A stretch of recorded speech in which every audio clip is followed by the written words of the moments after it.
Hi, this is Chris Mazzara, certified holistic nutritionist and author of Food Love and creator of Food Love's Transformation Kickstarter program. You're about to watch the 2.5-hour presentation of this course. And if you're interested in taking things to the next level, just go to foodlovevip.com where you can fill out an application for our Transformation Accelerator program. And what this is that we take groups of 100 people and you're assigned a coach, essentially a coach in your pocket that is available to you 24/7 through a WhatsApp number for an entire year. Because what's really important is that we need to live with you through all the different seasons in the year, because you can lose weight pretty much with any diet in the short run. But what happens is when the seasons change, or when your certain connections to food at certain times of the year changes, or there's different emotional or psychological hurdles and events that happen throughout the year, you need to have someone to refer back to help not only keep you on track, but give you solutions for these new obstacles that have come up. And so I highly suggest that you fill out an application for the Transformation Accelerator program. There is no diet and nutrition course like this anywhere. I looked because I was looking for me. And so I eventually created this course. So once you're able to live with someone for an entire year and help them through all the different things that happen throughout that year, you are virtually guaranteeing their permanent weight loss success. So without further ado, enjoy the 2.5-hour Transformation Kickstarter course. I'll see you at the end. Hi, this is Chris Mazzara, author of Food Love, and welcome to Food Love's Transformation Kickstarter. Really happy to be sharing this with you guys today. And first thing I want to do is introduce myself a little bit more than what I had time to do in the book, and explain that I really understand the emotional and psychological side of the area of food so well, because I had to figure it out for myself. I was so sick of losing weight and gaining weight and feeling like crap at both times that I had to figure it out. And I read over 100 books, and I keep reading them to this day on diet and nutrition. And it was really these books that made me more confused. And because they completely contradict each other, and they're just focusing on what biochemical diet works the best.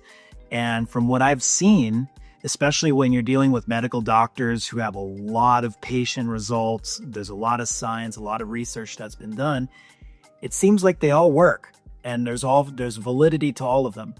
But what most of them, the vast majority of them, they don't even discuss the emotional or the psychological. They're expecting people to swim 30 miles across a lake and to jump from their old diet to a new diet. And it's just not biochemically possible. Your body starts to physically freak out if you change the food that you're eating too fast. And emotionally and psychologically, it's definitely not possible. So the idea of the Food Love Kickstarter, what we're going to do is we're going to get you jump started for the first couple of months and help you integrate everything that you've learned in Food Love. And if you didn't read the book yet, please go pick up a copy, because it's going to be your foundation. You can keep going back to it as your guide. It's like $10.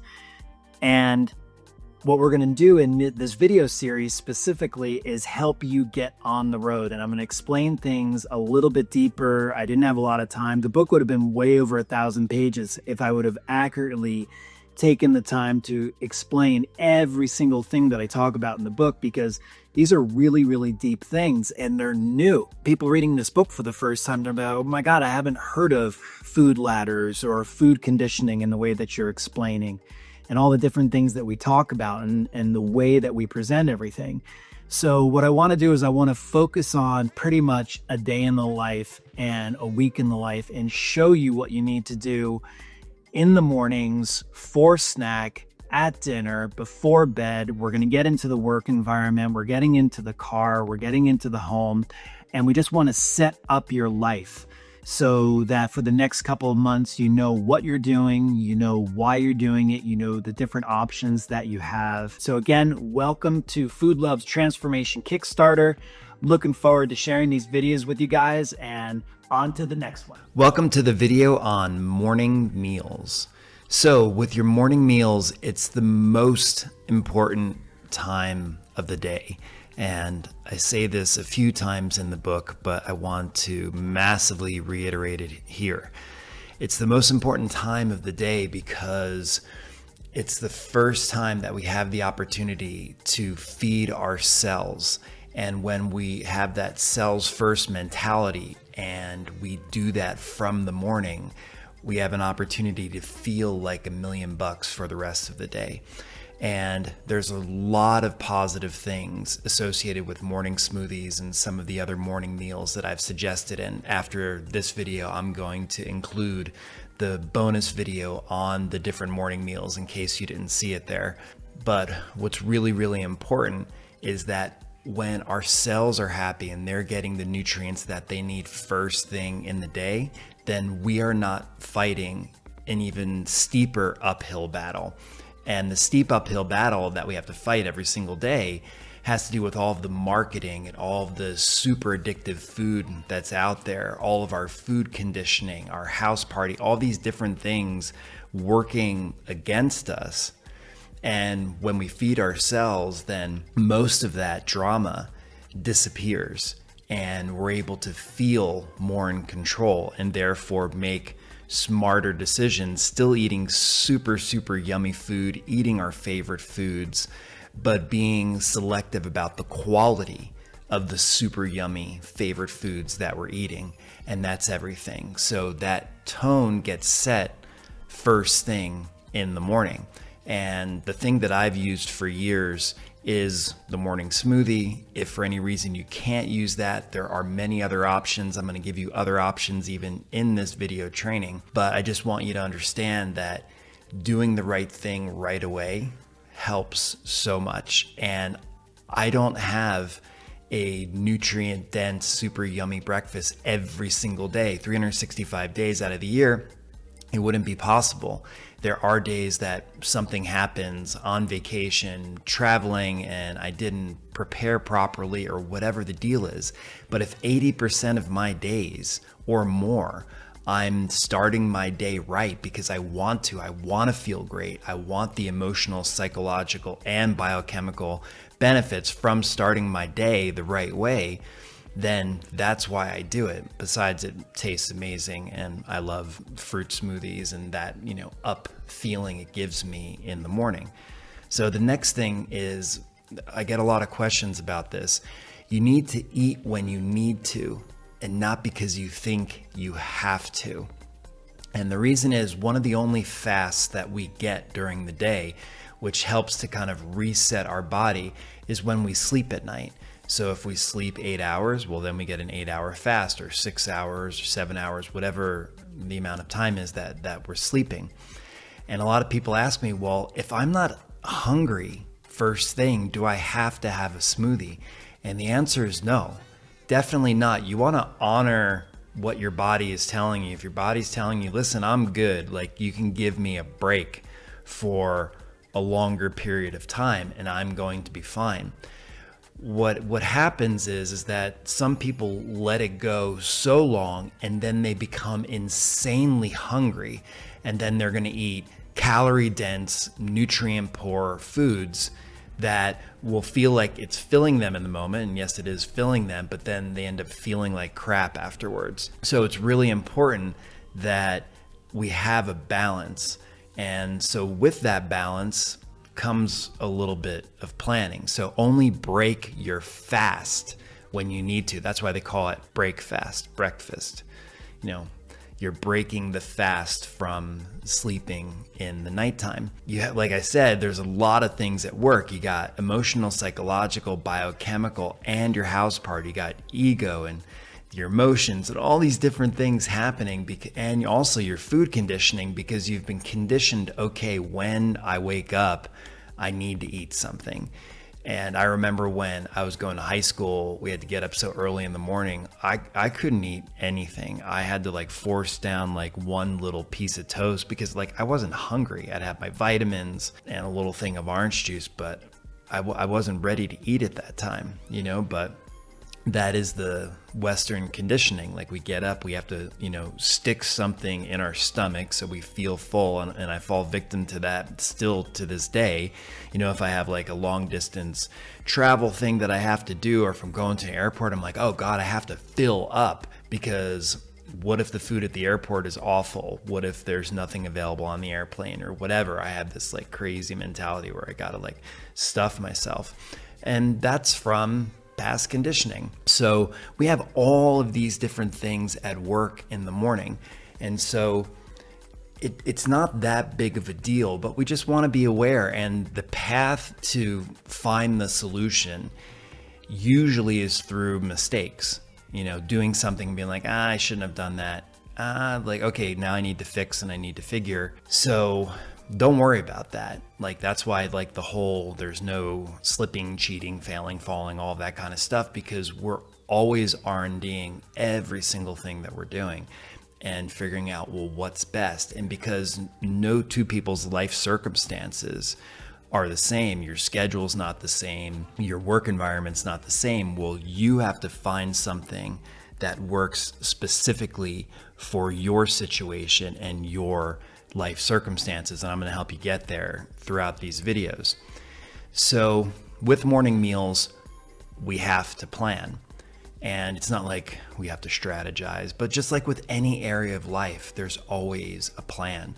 If we have a partner, we plan to have special time together. We plan to have a certain time at night when we're not on our phones and it's just us, or we will plan to have special dates or whatever. There's always a plan. There's plans for our kids, there's plans for our work, and the area of food, there is a plan.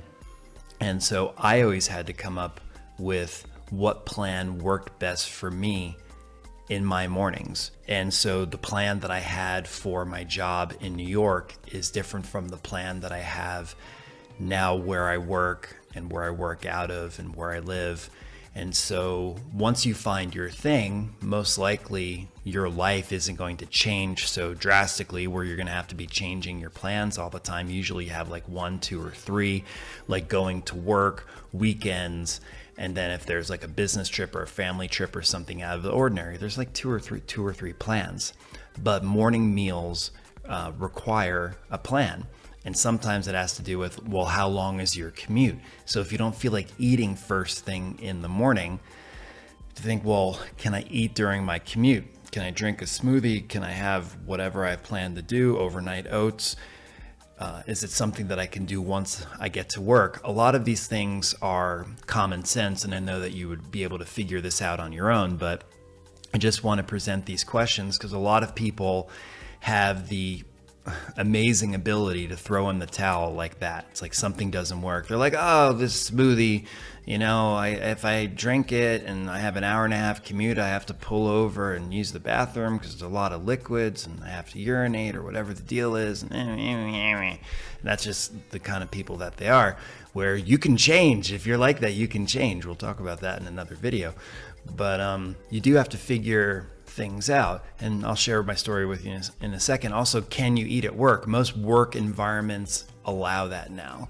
They're fine with you having food at your desk. I was a high school teacher for a few months, and there is very different from when I was in school, where food can be readily accessible not only for students but also for teachers.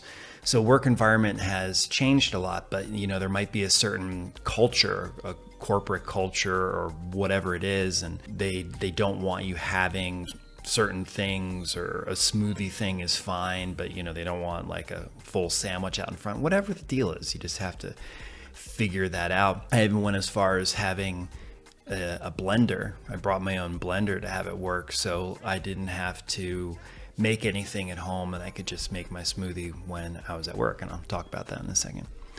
So some people will reverse that mid-morning snack and the morning meal. They'll reverse those things out of convenience.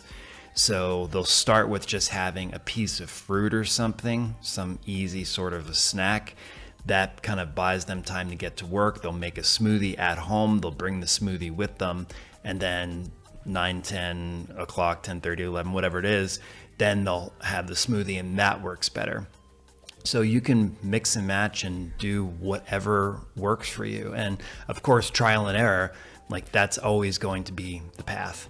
Trying to figure out like what works and, you know, what type of food works. And for me, blending at work was a lot easier and I didn't care. And actually what happens is you become kind of a magnet because everyone's like, well, what are you doing? Like, what do you have every single day? And I'm like, I have this smoothie. Oh, can I try some? Yeah, here's a little bit. Oh my God, that's so good. You end up becoming a positive influence in this area at work. So my New York story, there's actually a couple of them. I had to keep experimenting. And granted, like I didn't read a book that was telling me to do this. I was just like, okay, well, I don't feel so good when I have like an egg and cheese bagel and a cup of coffee. It's very filling and very taste stimulating. But later on in the morning, I kind of feel like, I kind of feel like heavy. I want something a little bit lighter. And so I started experimenting. I had got this like greens powder I would mix with water, and I would have that at home real quick before hopping on the train and heading into the city for my job when I worked in New York City. And then I went to not having anything. At that time, I didn't have any kids, so there was no morning preparation to account for.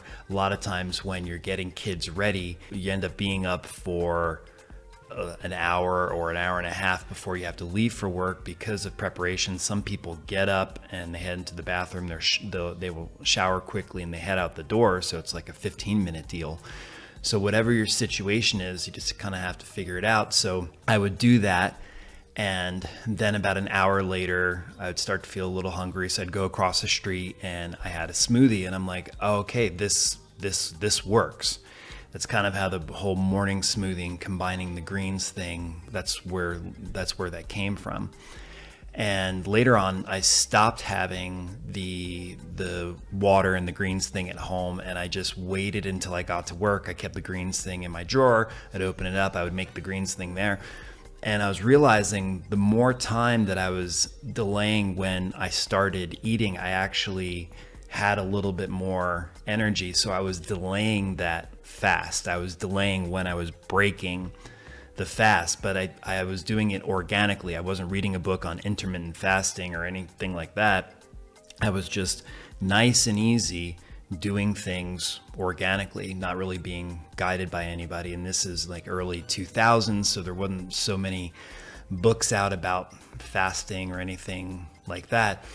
I did know that if you had fruit and smoothies in the morning, because it was so easy on the digestion, you were actually helping to extend the fast that you were having at nighttime in a way, because the stomach acids don't get released in order to digest the fruit and the smoothie, because the fruit contains its own digestive enzymes, and it's still a rest for your body. But I was also aware, because once you get emotionally and psychologically distracted with life and with work, it's easy to quote unquote forget about eating. And then all of a sudden, as soon as you remember, then your cells and everybody in your house party, everyone's screaming at the same time, feed me. And what do you think you're going to eat in that moment?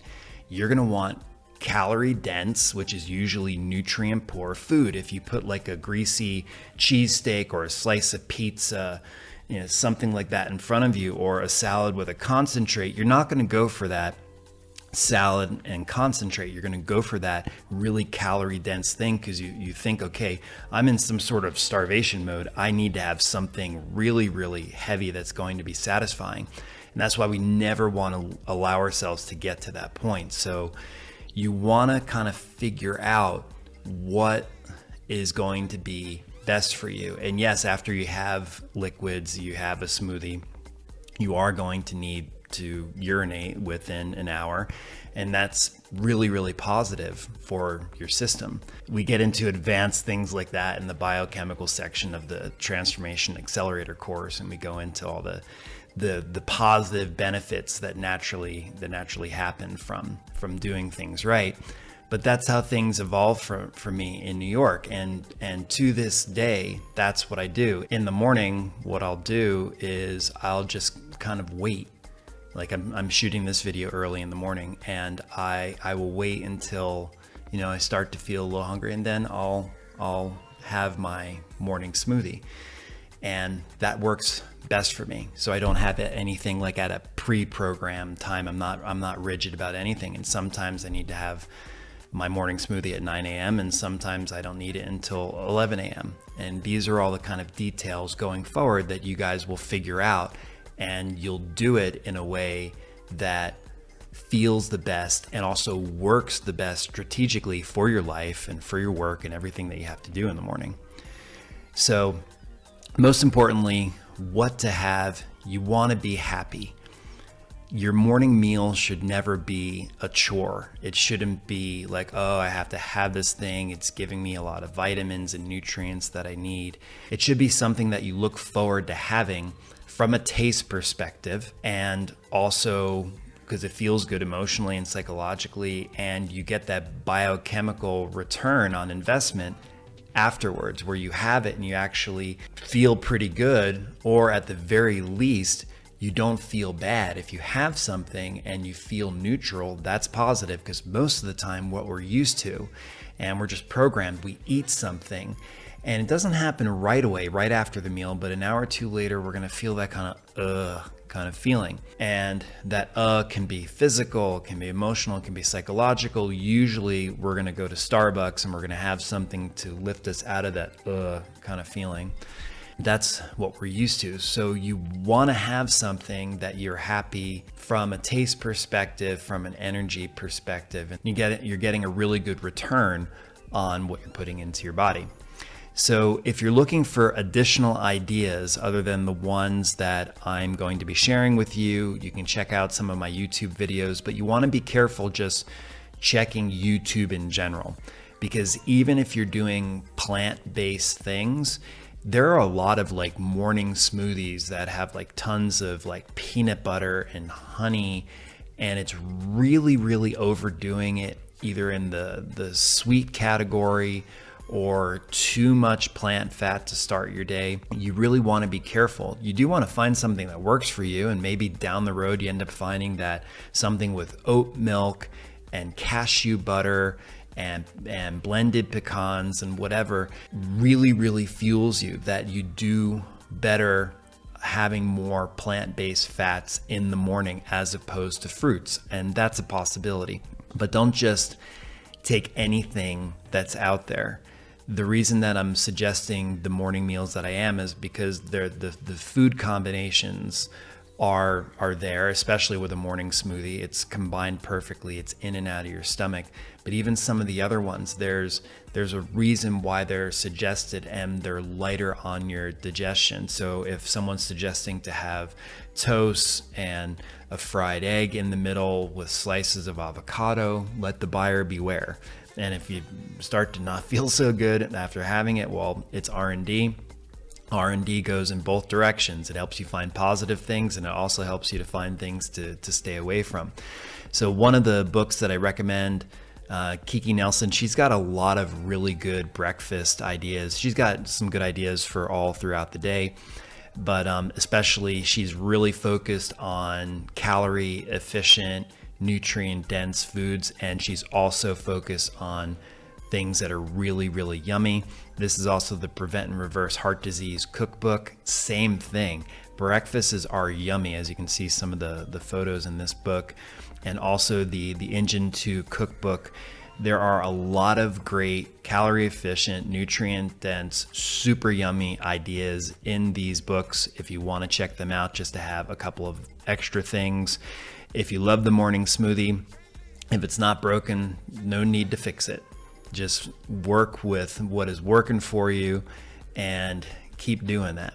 And so the morning meal, in summary, this is a yummy kickstart to our day. It's like I used to have Flintstone chewables, the chewable vitamins when I was a kid. And so whatever the breakfast was, even in elementary school and middle school, it would kind of be like, but I had my Flintstone chewables. I'm like, oh, those are nice. Those are kind of yummy, even though they were loaded with sugar or whatever.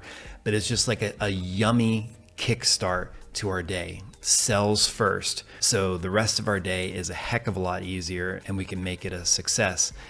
Also, there is this at least. When you start off with something calorie efficient and nutrient dense, you get this kind of at least feeling where I've already had alkalizing food. I've had cucumber, I've had spinach, I've had fruit, I've had berries. You've done something amazing. It's like that whole mentality with going to the gym, worst first. You do something amazing, you do a HIIT routine or something like that in the gym, and it's like, okay, the rest of my day, I've already done the hardest thing. Well, a super yummy morning smoothie is not the hardest thing you're gonna do, but you're gonna be giving yourself so many nutrients in the morning. And so if the rest of the day is a big bomb, at least in the morning, you gave yourself all of that, which is kind of a good feeling. And some days just go like that for whatever reason, for emotional reasons, for psychological reasons, for celebratory reasons. But in the morning, we're like, yeah, but at least I did that. And that will help to balance things, but it also can make you feel emotionally and psychologically good. It makes the rest of your day and life a lot easier when you're starting your day that way. And you want to find something that you love that is super yummy, calorie efficient, and nutrient dense. And your search can be ongoing, and you can be doing R&D with it for as long as you need to. And most importantly, you want to have fun. So incredibly important, because the whole point of the Kickstarter, the whole point of Food Love and Food Love Transformation Accelerator, everything that we do, life needs to be fun. The area of food needs to be fun and enjoyable. And it becomes more and more fun and enjoyable the more control that we feel in this area, where I believe that when we get in control of this area of life, it is a springboard for us to fixing other difficult areas of life, children, relationships, work, etc. And so it's really important to start off your day the right way. And I'll see you guys in the next video. So just to reemphasize, with the mornings are key. Now, I don't want this to ever be a stress. Nothing should ever feel like a stress. If it does, then we're doing something wrong. But what's great about mornings is that it properly sets our tone. And you want to have flexibility also. There are some mornings, 20% of my mornings probably within a year, which is a lot of mornings, where I have whatever. I went for a haircut last week, and there was this new bakery that opened up that had awesome croissants in the morning. I'm like, I'm trying that. Croissants and cinnamon rolls. It's like, are you kidding me? Of course I'm trying that. And so because I can have whatever I want, and I know I'm a pro at putting on weight, and I know how to take off weight, I'm free and I can do whatever I need to do. And so in the mornings, if something happens and you end up having McDonald's breakfast sandwiches or whatever you end up having, that's fine. But where we're moving towards is finding something that's super, super yummy and that makes us feel great. And if you need to start with omelets and work your way down to smoothies, or wherever you end up, if you end up doing overnight oats forever, whatever you have to end up doing that ends up feeding your cells where you're full, it's yummy in the morning, and you feel really good, that's always going to set you up on the right track. So again, with ending with mornings, it's always got to be fun. It's always got to be R&D. We're just kind of figuring and fixing and experimenting. I've been doing morning smoothies now for many, many, many years. It's my go-to thing. I'm not necessarily looking for anything else, but if something else comes across my path and I try it and I feel amazing or even better than the smoothie, I'm open to that. But what happens is once you find something that works, it kind of becomes your go-to thing. So enjoy the flexibility, enjoy the freedom, enjoy the discovery of the mornings, and really, really feel what starting your day with a cells first breakfast or Sal's first morning meal, how that starts to change your life and how it starts to give you more and more control with how you're eating and what your decisions are for the rest of the day. So welcome to the video where I'm going to show you how I make my morning smoothie, and after that probably some other morning meals. But my go-to morning meal for many years now has been my morning smoothie, and it's super simple. All we're going to do is you're going to put about half of a cucumber, and I'm going to make a full Vitamix jar. This is going to be 2 liters. So if you're only going to make 1 liter, you just do half of what I'm doing.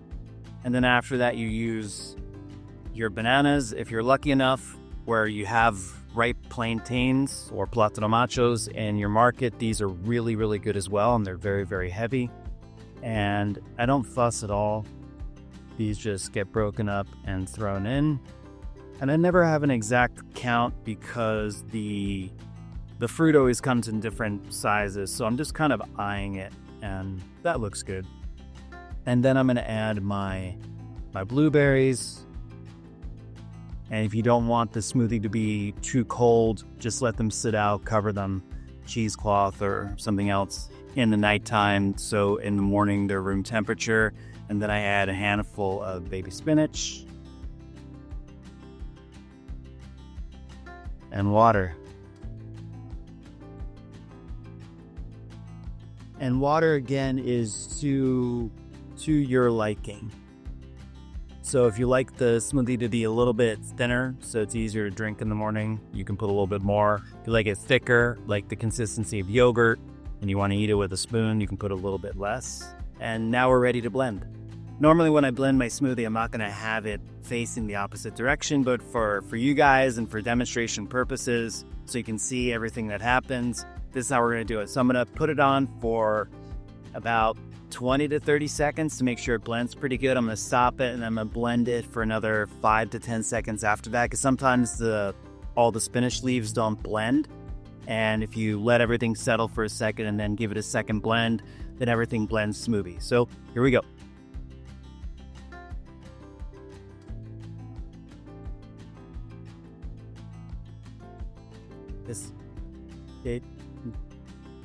So the reason I do the second 5 or 10 second blend is sometimes the baby spinach leaves don't blend properly. I call them surprises. You don't want to be having your smoothie and all of a sudden you get a giant baby spinach leaf like in your mouth. So to get rid of all the surprises, we blend again quickly. So all I do is, because I have 2 liters of smoothie in the morning, I have my 2 liter tupper, which I can put a top on and take it with me to go. And when you're starting out, if you're doing 1 liter, if you're doing just a cup, same process. And as you can see, it's not green at all. It's actually purple. And that's what's great about using blueberries, especially people that don't want to see any sort of green. This is super purple, super yummy, and I'm super excited to have it right now. So this next one is super fast, and it's also used for a mid-morning snack. It's overnight oats. And so all you have to do is take any steel cut oats, Quaker oats, anything, and put it in a container at nighttime. And just like the name, overnight oats, we're going to soak it overnight. And you add oat milk. And here I have some blueberries, but I'm actually going to put some blackberries in it. Any type of berry, dark berries are great.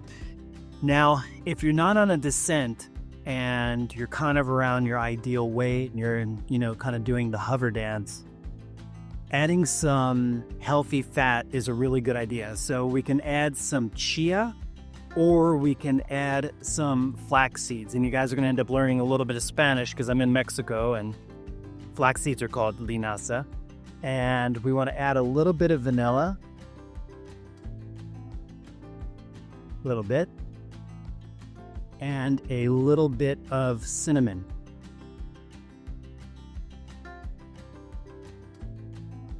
And if you're like me, I like a lot of cinnamon, so I'm going to put that in.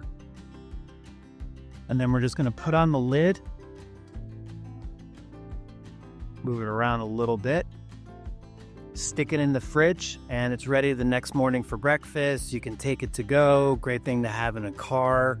And it's also a really great thing to have as a mid-morning snack, because it's going to sit in your fridge the whole night, and it's going to be cold while you're on your way to work. And so by the time you get to work or when you need a mid-morning snack, this is a really, really great option, okay? This is overnight oats. The only downside of overnight oats is that we lose the greens, we lose the cucumbers, and we lose the spinach. If we can figure out a way to get those back into your diet by lunchtime or at lunchtime, that's great. But that's the only slight downside to overnight oats, and that's why it's a better mid-morning snack than it is a breakfast. But if we can figure out how to get the greens in, it's great. So this is Food Love's morning avocado toast. This is a really good transition, especially for people that are used to having super, super heavy breakfasts, egg and cheese and bacon bagels and things of that nature. For them to go from that to a smoothie sometimes is a little too difficult. So you can use something like the avocado toast or the overnight oats, something that's going to be heavier. So this is very, very simple. The one great thing is that you can use a sprouted grain bread. If you want to use a spelt bread by Ezekiel, like that's fine, or by any company.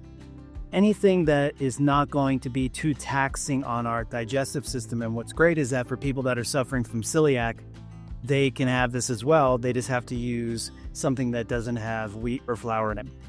So to make the Food Love avocado toast, we have a special recipe for our Food Love morning pico de gallo. So basically we're trying to sneak in the greens. So what I do is I'll cut up the cucumbers and I'll pulse them a little bit in my blender, and then I want to start draining any of the water from them that I possibly can. I'm going to cut up some baby spinach, I'm going to cut up some cilantro, and I'm going to add that to the blender, pulse it a little bit, and then I'll put that whole mixture into a strainer. And while the bread is toasting and while I'm getting out the avocado, the excess water from the cucumber is starting to strain, because we don't want that excess water on top of the bread, because it's going to make it unnecessarily soggy. So the key to really good avocado toast, obviously you have to have really good avocados. And then I just take the avocados and I mix them into the morning pico de gallo mixture and mix it all together, and that becomes my spread. And put it on the toast once the bread is ready, and a little bit of salt on each one, a little bit of lime on top, and we are ready to go. And this is a really, really great breakfast to have. It's not a great dissension breakfast when you're trying to drop a lot of weight. This is really, really good to have because it has a lot of good fat in it. When you're already more or less around your ideal weight and we're kind of in that maintenance and hovering zone, or if you need a transition to get away from having a super, super heavy breakfast, this is a really good option. It's really salty, really heavy. The bread element's still there, and we're sneaking in the greens, and you're gonna feel the positive impact of that. Okay, on to the next one. So for this next morning option, I'm just gonna be making a simple 3-egg omelet with pasture-raised eggs. I'm going to be using a little bit of grapeseed oil on the pan just so the eggs don't stick. And grapeseed oil is really, really great to use because it has a higher burn point, which means it's not going to be toxic for us. And if you want to learn more about burn points, you can type that in on the internet. It's really, really interesting. And I think that grapeseed oil has one of the highest burn points. So if you're just making eggs or something, you're not turning it into a toxic meal. So basically what we're going to do is we're just going to make a standard omelet. That same handful of baby spinach that I was using in the morning smoothie, I also incorporated into the avocado toast. I'm going to use that same amount of spinach inside of the omelet. I'm going to keep a little bit out because I'm going to make the morning pico de gallo, and I'm going to put that on top of the omelet. I may add a little bit of tomato on top, depending on what I'm feeling or what you're feeling, or if you're making it for somebody else, how they like their eggs. And this is a really, really good transition breakfast because we're sneaking in some greens early in the morning. And if you're used to having a super heavy breakfast, maybe you're used to having eggs and bacon and toast and butter and all of these things, and going from that to a morning smoothie is a little too drastic.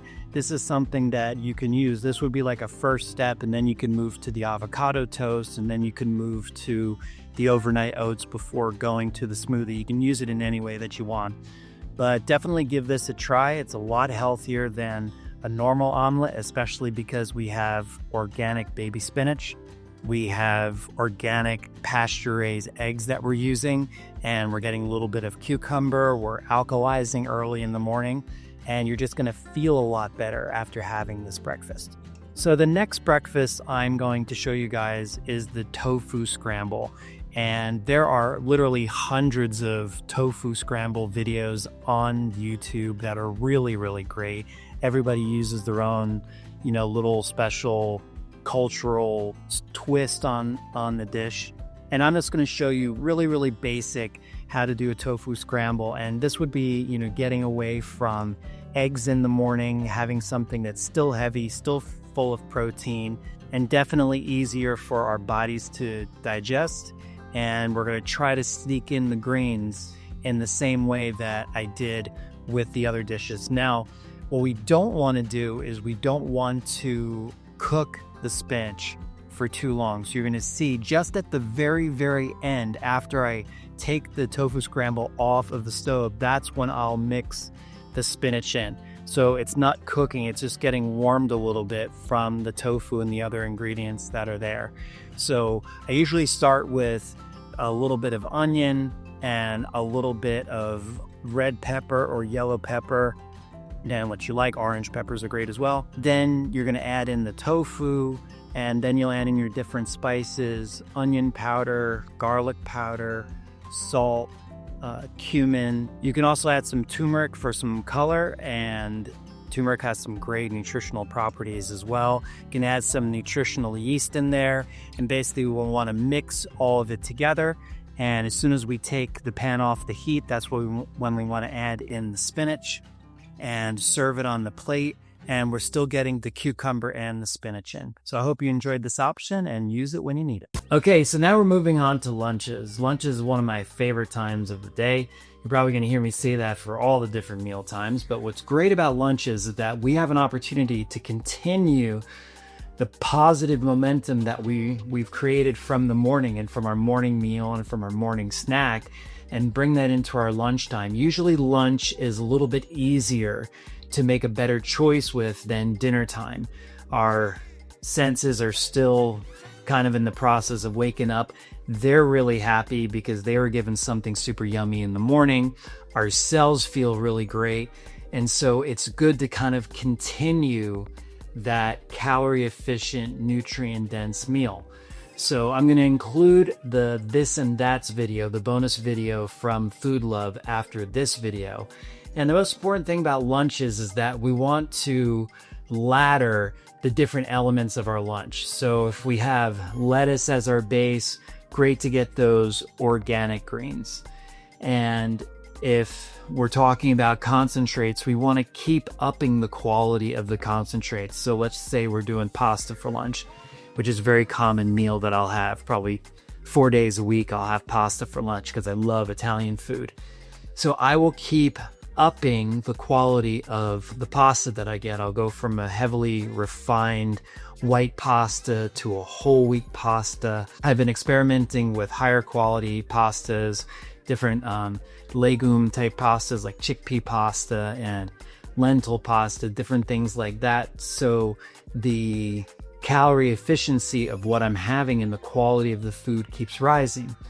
I talk about my marinara sauce. I have a very, very simple, super yummy marinara that's just tomatoes, sometimes Italian spices and salt. There's no sugar, there's no oil, there's no need to put any of that extra junk into something that is supposed to really stand out on its own because of the quality of the tomatoes. Any other concentrate that you're doing at lunchtime, you just want to think, oh, how can I take this the next level? If you're doing fish at lunchtime or chicken, can I get organic? Can I get a wild caught fish?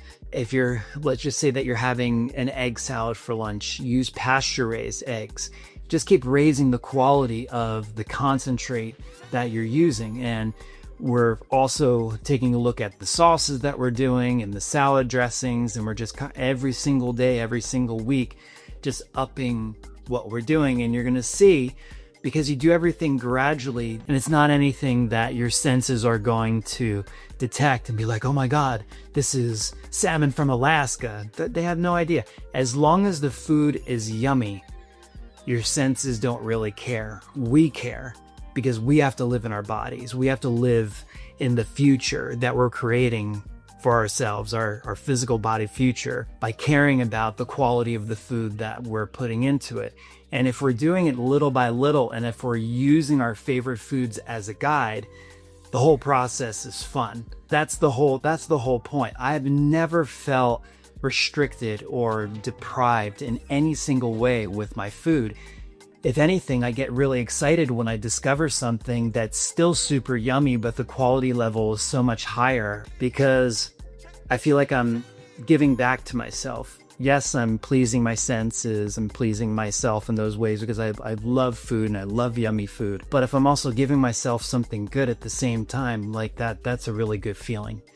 So the other thing about lunches usually start the night before. The majority of people don't work from home. The pandemic saw the majority of people working from home. Now we're post-pandemic, and so we have most people not at home anymore.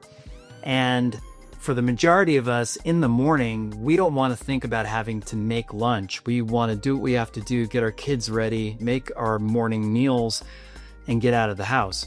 So what's easy for a lot of people, and this is a really good mindset to have, is I started doing my food prep for my lunch the night before. Whether I was making myself an Italian dish or a Mexican dish or a Thai dish, whatever it was, I would do that food prep the night before. Obviously, I wouldn't make the salad if I'm going to bring a salad with me.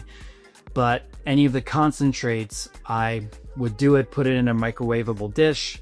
And so in the morning, I just grabbed it, brought it to work, stuck it in the microwave, and my food was ready. Because for many years, I was eating out and trying to find options that were yummy, were still on the healthier side.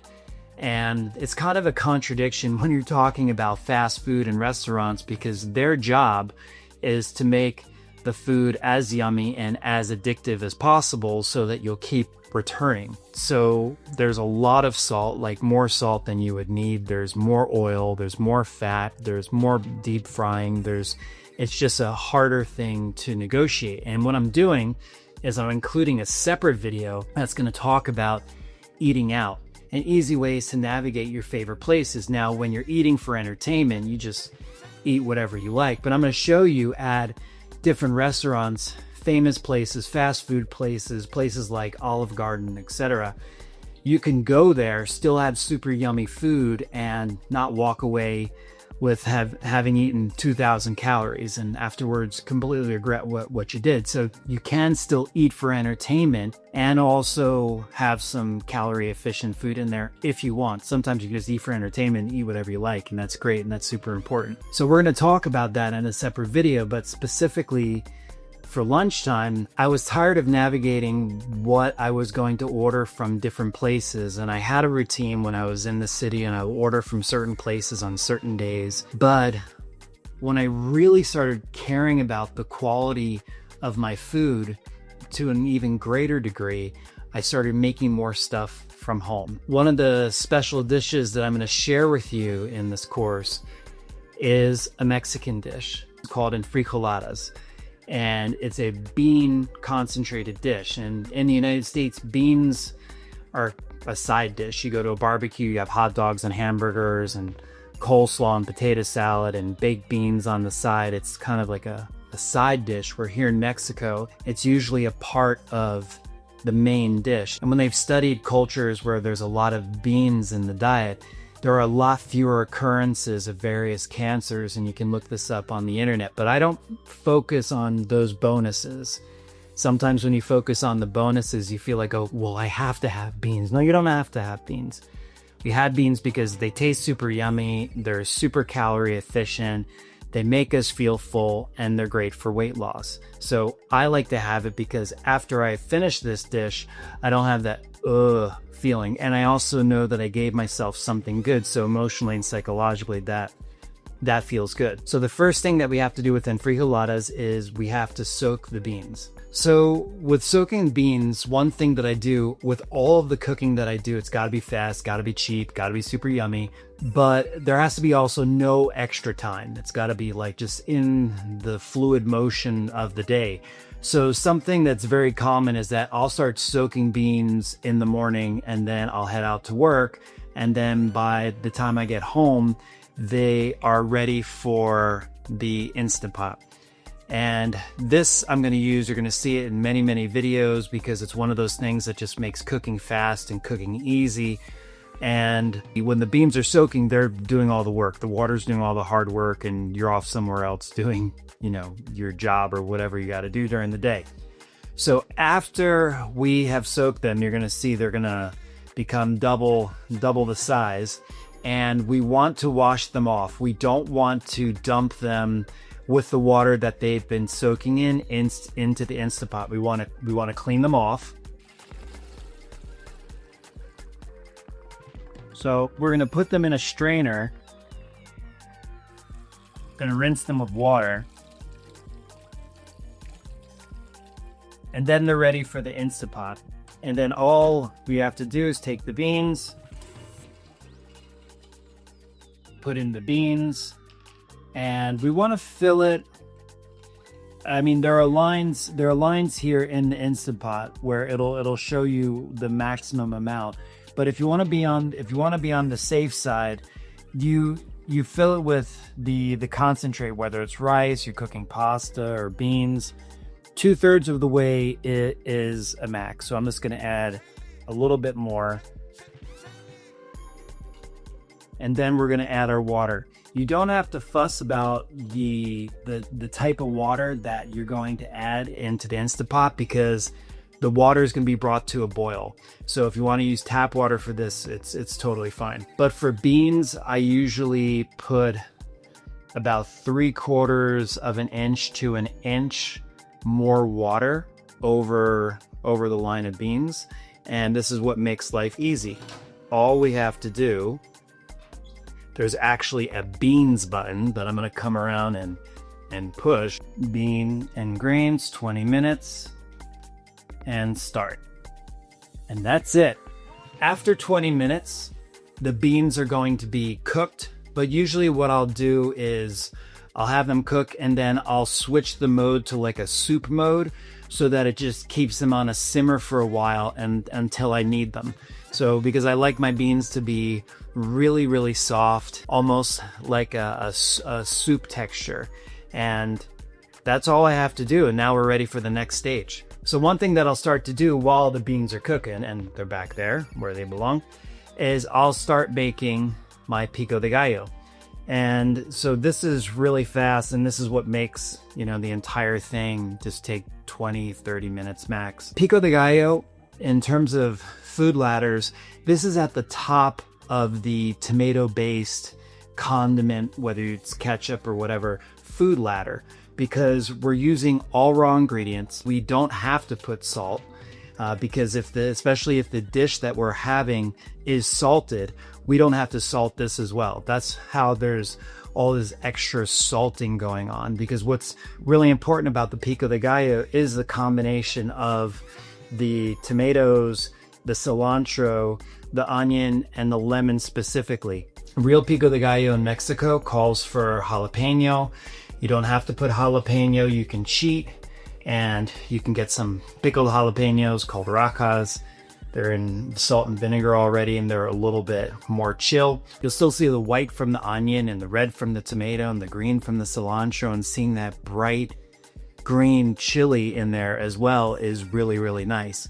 So for a lot of people that aren't used to having jalapeno, it is spicy, and so if you're making it at dinner time, you can make one that is spicy, one that's not spicy, or you can make a big pico de gallo and you can just cut up some jalapeno on the side. And if people want to add it, make sure you use a little spoon with that, because you don't want people touching it with their hands, and if they touch their eyes, not a good thing. So something that's important with pico de gallo, just like any tomato-based sauces, it's the quality of the tomato.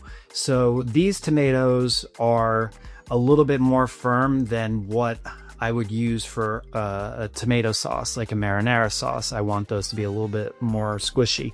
So these are great for salad. Any tomato that's great for salad is going to be great for pico de gallo. I have a very simple tomato cut for pico de gallo because people sometimes they want to use food processors or different things and it just doesn't come out right. But the secret is that once you cut the tomato in half, then you wanna slice it in 3 sections. If you can get it in 4 sections, great. I can maybe get a 4th here. And then we want to cut across. This is the fastest way. There are ways to get smaller pieces. It just takes more time. I like doing the 1, 2, 3, and if I can get the 4th, hold it all together, cut it all the way through, and then I get my nice chunky tomato. What's also great about pico de gallo is that it's kind of a cool sauce or salsa because it's spicy. So a lot of times kids won't want to have a salad, but they're like, yeah, I'll have some pico de gallo. Ooh, it's spicy. There's something like special and pizzazzy about it. So this is another way where you can sneak more raw food into your kid's diet, your spouse's diet. Pico de gallo can be used in so many different things at breakfast, lunch, dinner, and different occasions. Now, again, something that's important when you're working with jalapeno, and if you're not going to put on any sort of gloves, just afterwards, make sure that you wash your hands properly with soap and water because you don't want to get it in your eyes. And also with the jalapeno, you want to cut up the pieces as small as you possibly can, because then it gives the other flavors in the pico de gallo a chance to dominate, and so it'll be more of a taste presence than it will be like a picante. It won't be so spicy and so hot. So now we want to put the beans into our Vitamix blender. You can use something as simple as a coffee cup. It's really good for exact measurement, and we want a combination of the broth that's in there and the beans. If you make beans and you don't use enough water, you can always add water to this process. It just, the water tastes a lot better when it's been cooking with the beans for a while. So we're not gonna fill it, and things can get a little too crazy. So now we're gonna add the salt. You've probably seen in a bunch of my videos that I add salt by hand. When you've made enough mistakes shaking salt into salsa or sauce, and then too much salt comes out, and then you can't really do much to fix it. You have to get more tomatoes or whatever. I really measure my salt, and I usually use my hand to do it. So I'm of the belief to undersalt, and then if people need to add a little bit at the dinner table, that's always better. The food that we eat out there is so incredibly oversalted. You'd be surprised, we need about half of the amount of salt that's used in restaurants and definitely in fast food and definitely in processed food.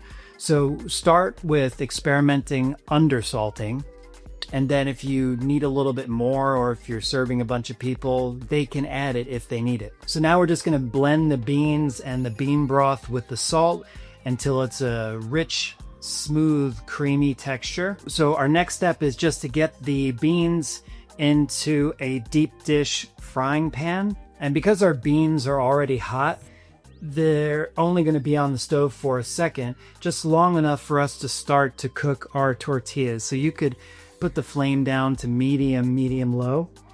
And these are the corn tortillas that are usually available in the United States, these smaller circular ones. The ones we have in Mexico, especially the handmade ones, are a bit larger, but these do the trick. They still taste amazing. So what I'm gonna do with the 4 burners is I'm gonna utilize the other 3 to heat up the tortillas while I have my beans ready to go here. So I'm just gonna get these other burners going, and I'm gonna put the tortillas directly onto the burners.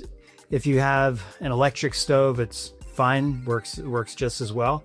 And so what we want to do is we want to warm the tortillas a little bit before we put them into the beans. So as your tortillas start heating up and getting a little crispy, we want to toss them in with the beans and put the others on. So I'm just going to make one dish for one person, but you can replicate this out easily for 2, 3, 4, 5, 6, however many people you need.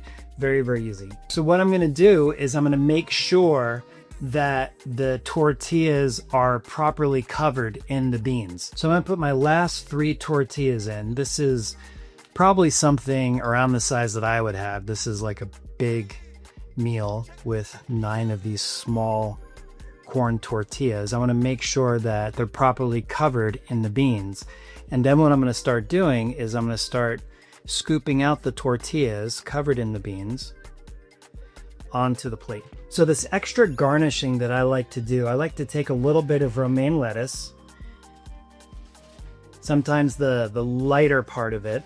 And so what I like to do, because I like the combination of the cold and the hot, is that I will put a little bit of romaine lettuce on top, and then at the very end, then I'll come in with my pico de gallo. So this is absolutely an amazing lunch to have, and what you can do is you can do the whole bean and tortilla thing at night, put it in a tupper, leave it in the fridge for the next day and take it with you. In the morning, you may want to prep the pico de gallo, cut up the lettuce. You can bring that with you. You can get some of those things at work. And you definitely don't want to combine it in the tupper and then reheat it.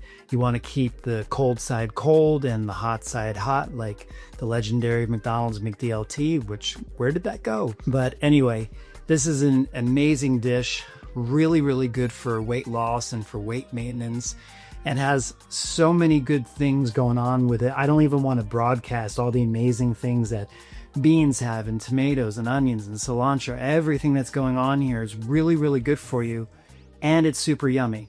So my focus with everything is like, okay, it's got to be yummy, it's got to be great for weight loss, and if it has all those extra things, fantastic. And it just so happens many of the foods that we're going to be working with together had those extra bonuses, which is amazing. That's how we're able to give back to our bodies. So in conclusion, with lunchtime, what's important is that we keep it fun, we keep it simple, we keep it super yummy. We do the prep the night before if that's just easier. I know I just love getting all the food prep done at one time and not having to think about anything in the morning. And we just keep working on the process. We keep fixing and figuring and doing R&D until we find a routine and we find some lunch variety that we like. There's some people that love to have the same thing every single day, and there are people that like to have different things every single day.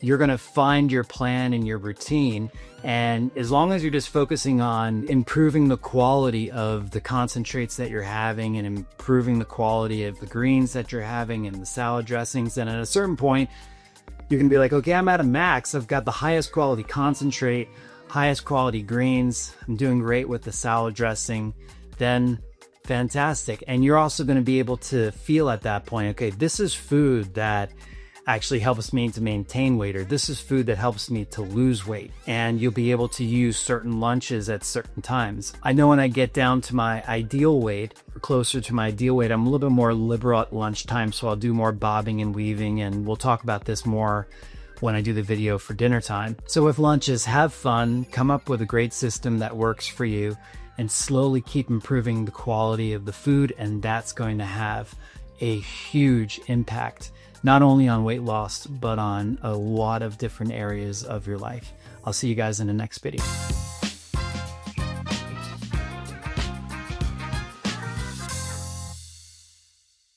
So moving on to this and that. This video is probably going to be really fast because this process is really fast. All you have to do is get a $5 box of salad greens, organic salad greens from Walmart or Target or Lidl, Aldi's, Trader Joe's, Whole Foods, they all have them. Or you can use romaine lettuce. Romaine lettuce is a favorite of mine. I love Caesar salads, but it also has the highest protein of any of the lettuces, so you don't need as much of it in order to feel full. So if you don't have one already, what it's going to turn into your best friend quickly is a salad spinner, because we want to wash the lettuce. Even if we're getting the pre-washed organic stuff, we want to wash it. It makes it feel more fresh, but then we need to get the water off it fast. So all we have to do is cut the lettuces that we're going to use and stick them in the salad spinner. So once you have the lettuce cut up, or if you're using the salad greens, you just put it into the strainer part of the salad spinner, and we're going to quickly wash it. Let as much excess water drain out in the beginning as possible, and then we're just going to put it into our salad spinner, which is one of my most important and favorite devices of the whole kitchen.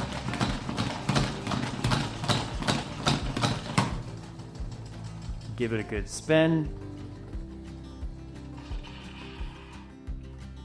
And you'd be surprised how much water actually comes out. So in the beginning, you want to use your favorite salad dressing, whatever it happens to be, because we need our senses to be familiar with the food that we're eating, and then we can ladder the salad dressing later on. Most salad dressings are way too concentrated. They're concentrated even more than what you would get in a restaurant. So you can literally take out half of the salad dressing, put it into another bottle, and fill the rest with water. You can just start off with taking off a third if you want to, and using a third of filtered water. And it actually makes the salad dressing a lot nicer. And so I've been doing this for a while, so I kind of know how much I use. Usually using a top or a teaspoon is kind of a good measure. You'd be surprised. There's 2 romaine lettuces in here. So you have these huge salads. So I'm gonna use 2 tops for that. And then the next secret that I learned working in a really, really popular New York City restaurant is about hand tossing your salads.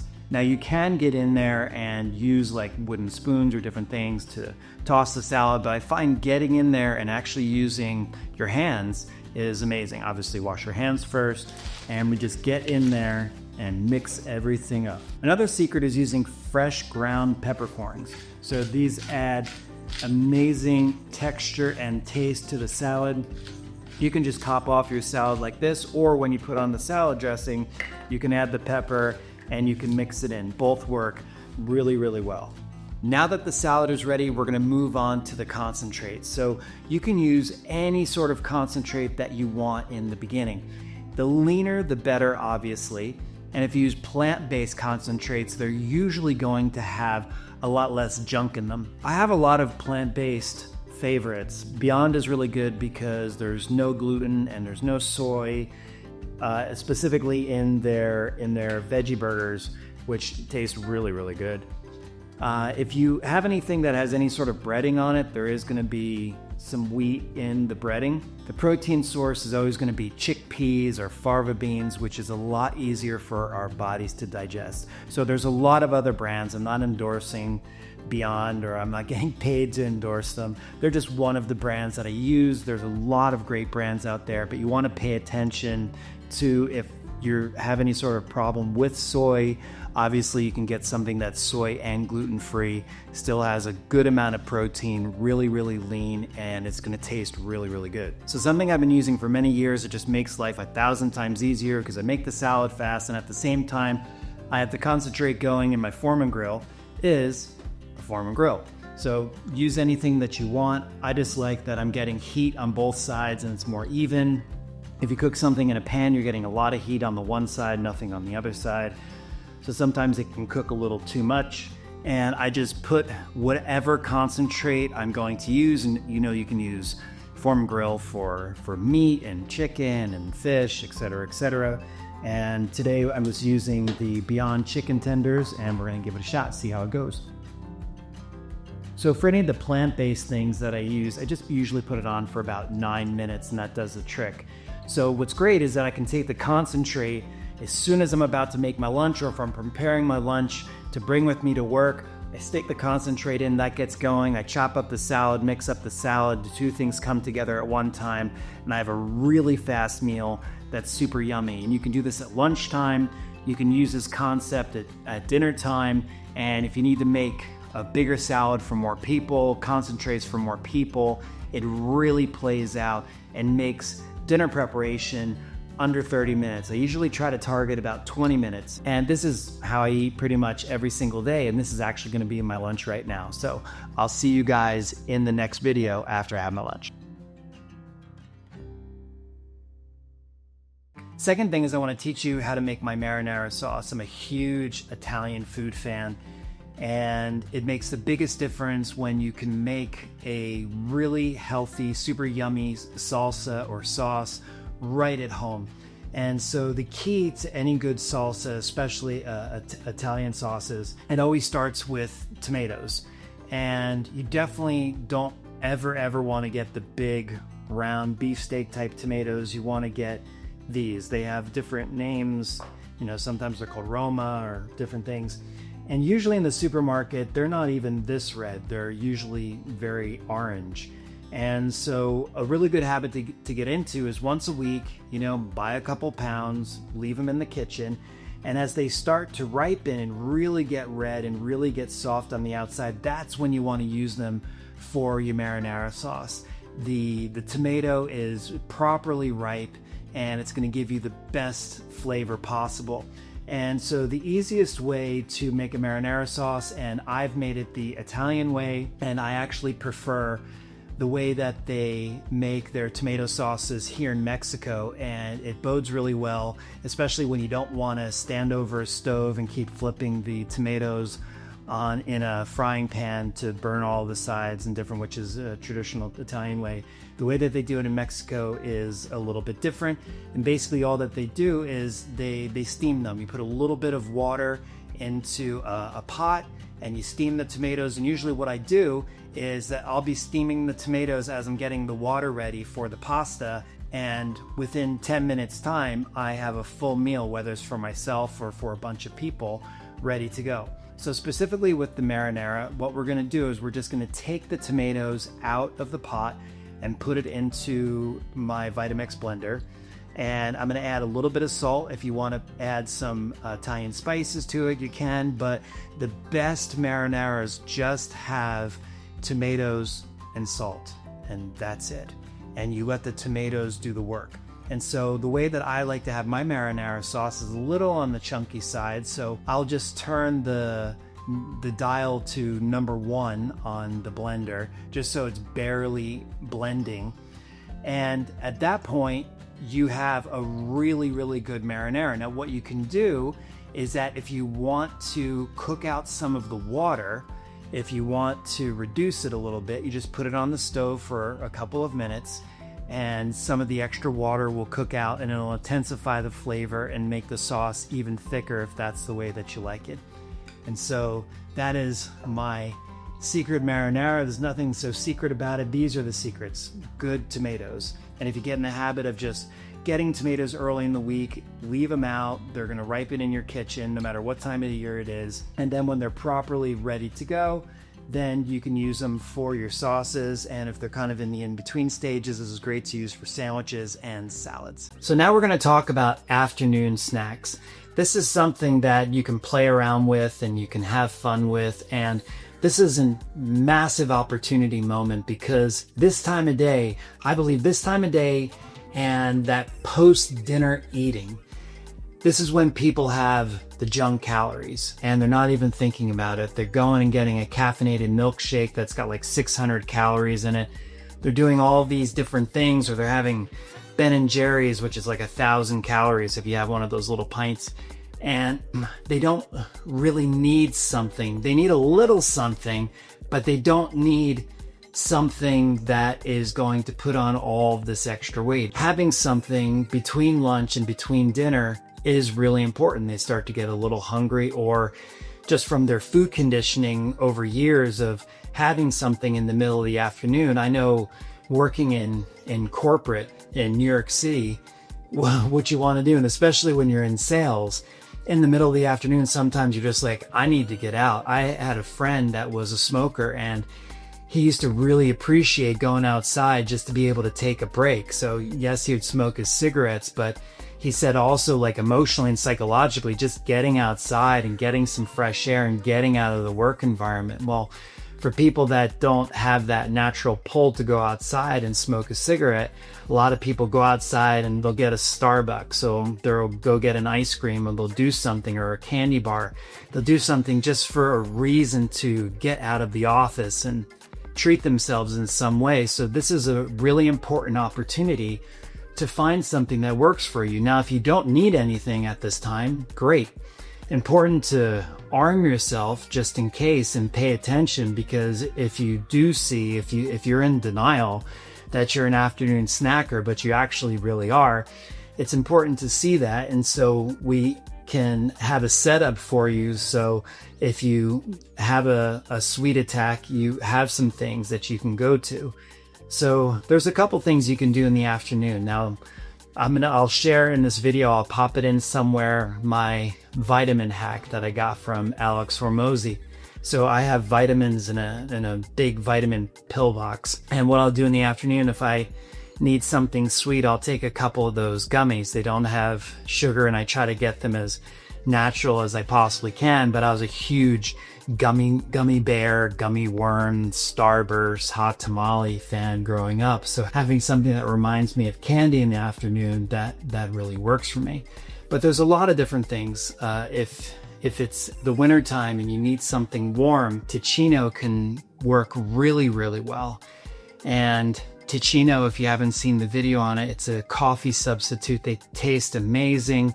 You can use any plant-based milk with them. They're super, super yummy, super fast to make. Most work environments have hot water available, and you can make it up really, really fast. You could also do a Lara bar or a naked bar. Naked bars are what I keep in my car. When we do the car video, you'll end up seeing those. And you just think of like what you need. Very often in the afternoon, I'll have a piece of fruit. It's not the best food combining thing. You don't really want to put fruit on top of your lunch. Oh, you might experience a little bit of indigestion, but if it's a couple hours after you've had lunch, that lunch might be out of your stomach. So having an apple or something simple like that could be fine. But in the afternoons, my food conditioning is all about having something sweet, treating myself in some way, having some little break in the afternoon. So usually a naked bar, one of those organic fruit bars that I talk about in the book, any of those things work in the afternoon. But it's really important, number one, not to be in denial if you are an afternoon snacker. And if you are, just find something that works for you, something that you really love. And you're going to hear me say this again and again. The area of food requires planning, the same as our kids and our work and spouses, any relationship and friendships. It all requires planning. And so some of the people I started working with when I first started developing these concepts, they'd say, listen, but like with food, I'm used to just doing whatever. And I'm like, well, do you just do whatever with your kids? Do you just do whatever at work? Do you just do whatever in your relationships? And if you do just wing it and do whatever, you probably don't have success in those areas. So any area that is worth your time and attention that you really care about, you do have to plan a little bit. And this is fun planning. I have my little vitamin thing. I have my Ticino ready. I've got my naked bars ready. I love the blueberry muffin. It's amazing. And whatever I'm feeling, and if I don't feel like anything, I don't have anything. If I feel like having an apple, I get an apple. If I feel like going and get some grapes, I'll have some grapes. But I'm aware, and I've accepted it. I am an afternoon snacker. My name is Chris Mazzara, and I'm an afternoon snacker. So please don't be in denial yourself, and set yourself up and take care of yourself. And here's a bunch of options, and come up with your own that are based on the foods that you love and your food conditioning. And if you're part of the Transformation Accelerator, please join that chat and share any ideas that you have, because we love to see what other people are doing and what other people have found. Because sometimes we're not thinking along those lines, and someone mentions like, oh, I do this, or mangoes are in season, and we're like, oh God, that's true. I can go get a mango in the afternoon. That'd be amazing. So like everything, have fun with this, find your snacks, don't be in denial, and I'll see you guys in the next video. So the first thing is a vitamin hack that I got from Alex Hormozy. I have to credit him for this one. And this has been amazing because growing up heavily addicted to hot tamales and Skittles and Starburst and all different things like that. So sometimes in the afternoon I get this, little nudge of a sweet tooth, and instead of reaching for a piece of candy, I have my vitamin box. And I keep this with me at work.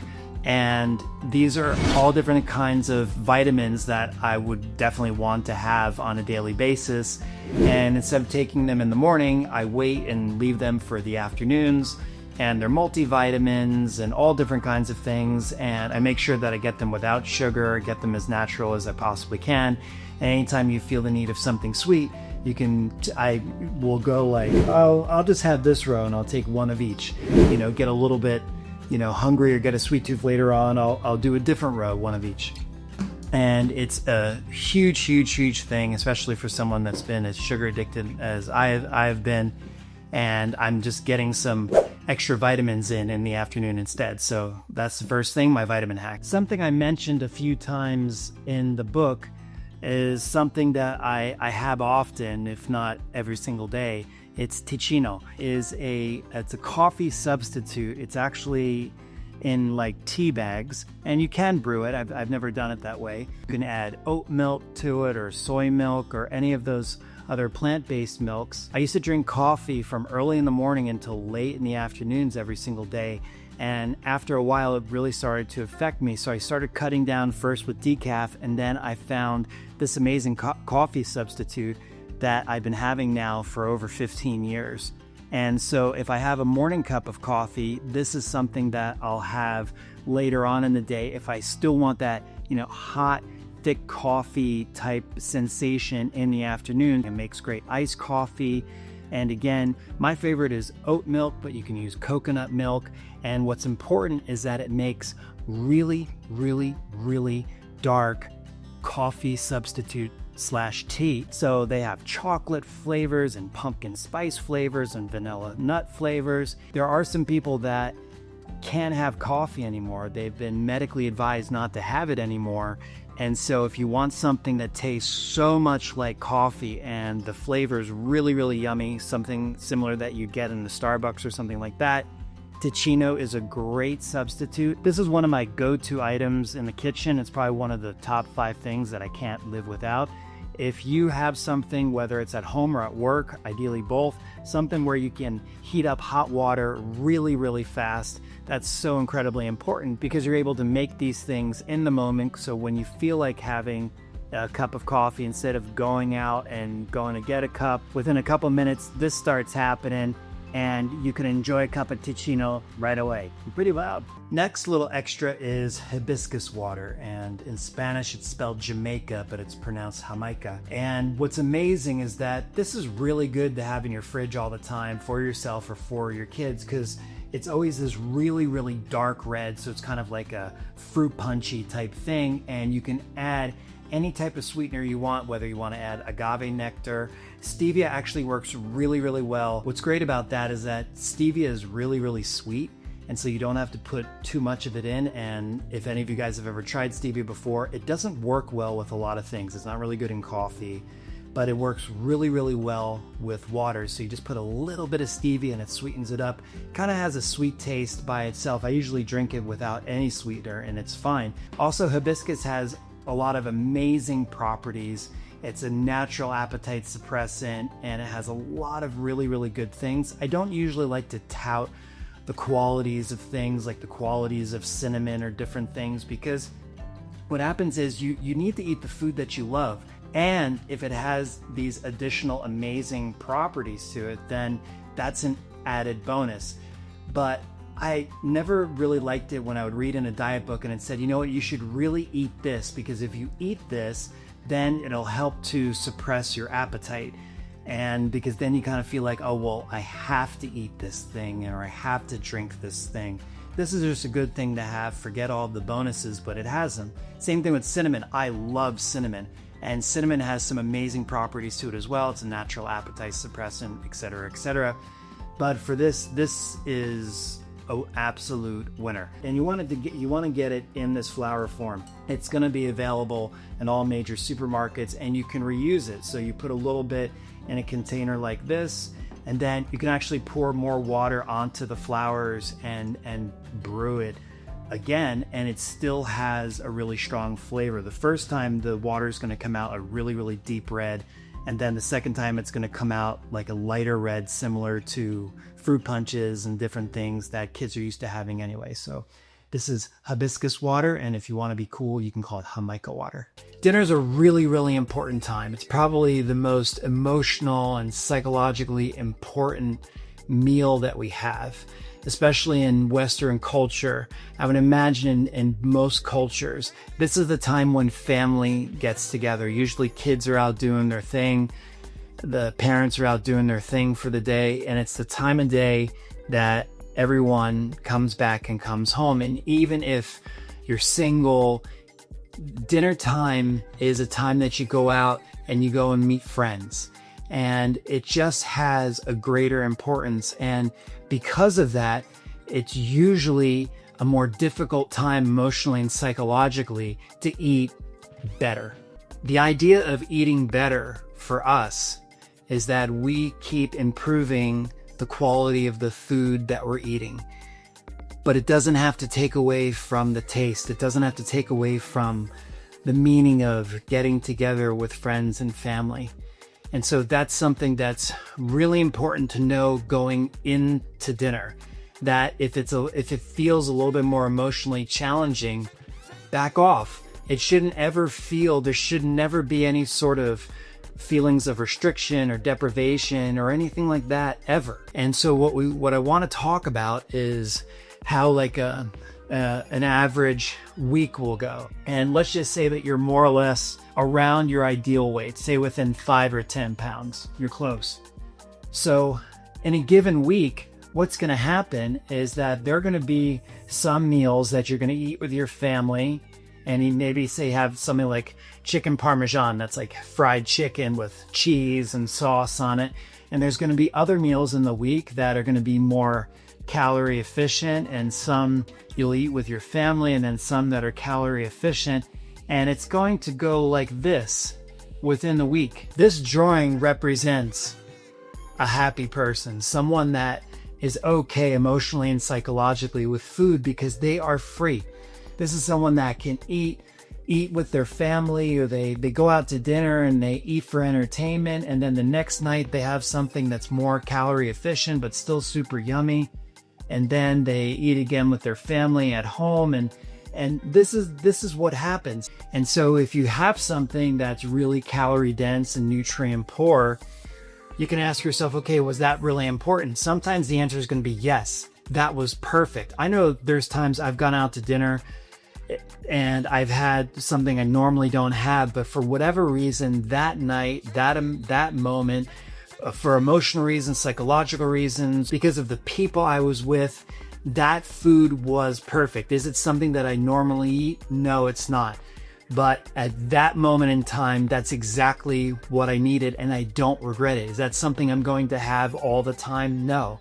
But there's going to be a lot of times when you're going to have something and you're going to be like, I don't know if I necessarily needed to have that. And so maybe the next time that you go out to Olive Garden, you'll ask for the chicken parm without the cheese and just the sauce. And you're going to notice it still tastes amazing. And then you go for more of a chicken cacciatore, which it's not fried chicken.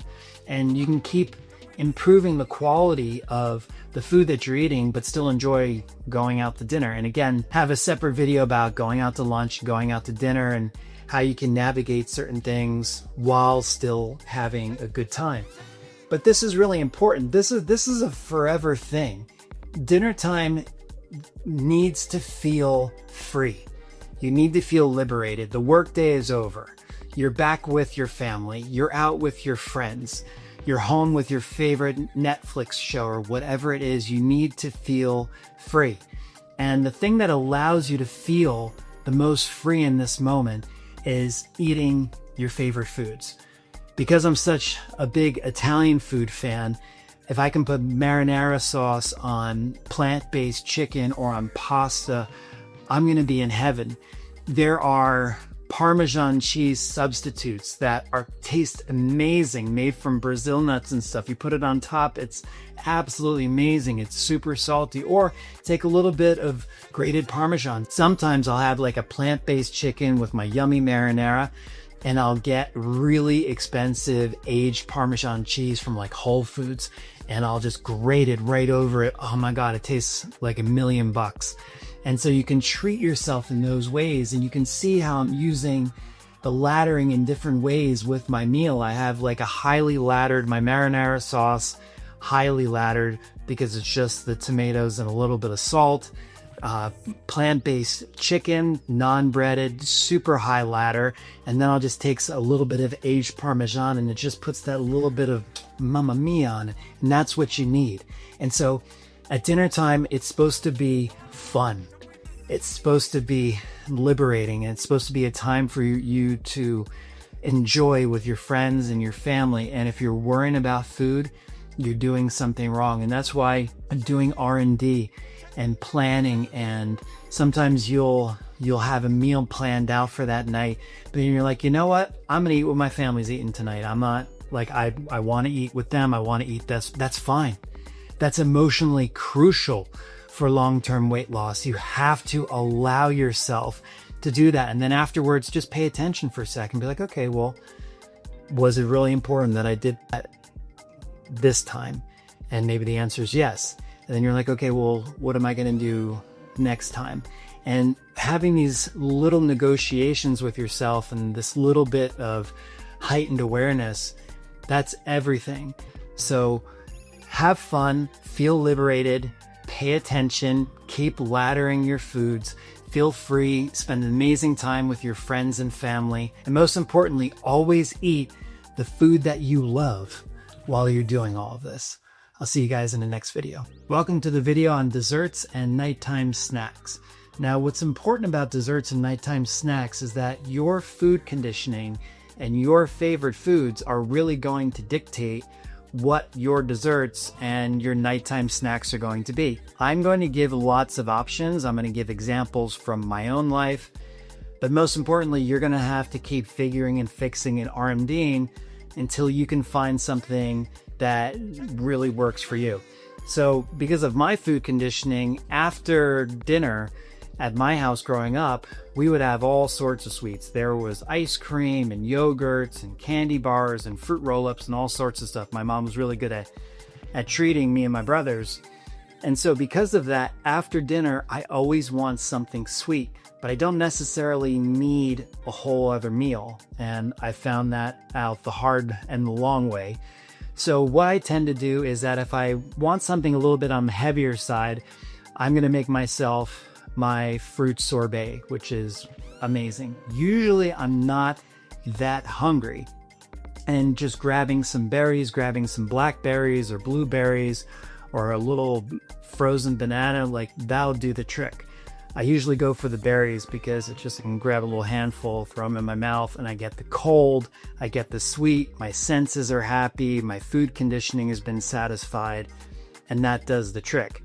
And so after dinner for your own desserts, you're going to have to see, okay, like, well, what are you used to having? If you're not used to having anything and you don't need anything, great. Don't start a new addiction or a new habit. It's not necessary.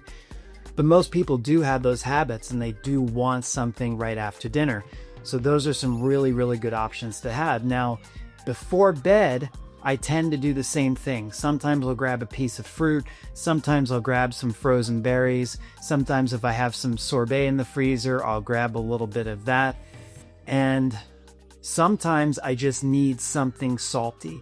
So my two go-to salty things are edamame, and I'll just put a little bit of salt on, throw them in the microwave, and they're ready for me in a minute and a half. And they're heavy, and I can kind of, take the edamame, take the soybean out of the pod, it kind of has this kind of peanut thing. I don't know. I'm used to going to like baseball games and cracking open the nuts and having the peanuts. Like it kind of has like that sensation to it. So if you're watching a ball game or a movie or something, that's kind of cool. Or just old school popcorn. And what's important with popcorn, microwave popcorn, there's as many calories in a bag of microwave popcorn, especially the butter flavors, that's in like a Big Mac. They're just loaded with oil and tons of salt. And it's really not necessary. So there's a couple of different things that you can do with popcorn. If you want to do it more on the safe side, you can get the silicone-based, microwave-safe popcorn makers. And same thing, you can put the popcorn in a little bit of water and some salt and mix it all around, put it on the bottom. This is how the salt can naturally coat the popcorn as it pops. Because what happens is, what most people's complaint is, if they're using an air popper or if they're just putting the popcorn straight into the microwave, when you put some salt on it, the salt kind of goes everywhere and it doesn't stick to the popcorn. So that's one of the tricks that you can use without using oil. And one of the last things that you can do to really spice it up is that if you want to use a little bit of oil, you can lightly spray some olive oil on the popcorn, and you can put some nutritional yeast, which gives the popcorn a cheesy flavor. You can put some garlic powder in there, a little bit of salt, mix that all up, and you have like gourmet extreme popcorn. So once in a while, I'll do that. I'll just put a little bit of oil and mix that in, and it tastes great. And if I'm kind of on a popcorn run where I'm having it often for whatever reason, the water and salt thing works really well because the popcorn is salted and I didn't have to put butter on it or anything in order to get that salt on. So find something that you like, and 80% of the time, this is going to work because you're going to be in your normal routine. You're going to be at home. You just go to the fridge and you grab your frozen blueberries or whatever. And what's great is that you're going to see, it's actually going to surprise you. It surprises me to this day. Last night, because of my schedule was really different yesterday, I ate really late. I ate about 8:30 at night. And so I'm like, oh, I really want something sweet. And I just grabbed 2 blackberries, threw them in my mouth. I had to go do something on the other side of the house. And 15 minutes later, I didn't need anything. And so it keeps shocking me to this day, and I've been doing this for years now, how much your senses just need to be appeased in the moment. You give them a little something and they're fine. I could have easily sat down and had a pint of Ben & Jerry's ice cream. Even if I'm having Ben & Jerry's non-dairy ice cream, that still has like 900 calories in it. That's crazy. It's 900 calories I didn't need. And just 2 of these did the trick because my senses just needed something sweet and something cold. That's all they needed. So this is an area where do a lot of R&D, always have fun, always eat the food you love, and use these little tips and tricks to better your life. This isn't just about weight loss and weight maintenance. This is just about, I would rather put these things into my body than putting any microwavable junk or have to get a microwavable meal that's 1,000 calories because I'm feeling a little hungry before bed and ate something that I really didn't need.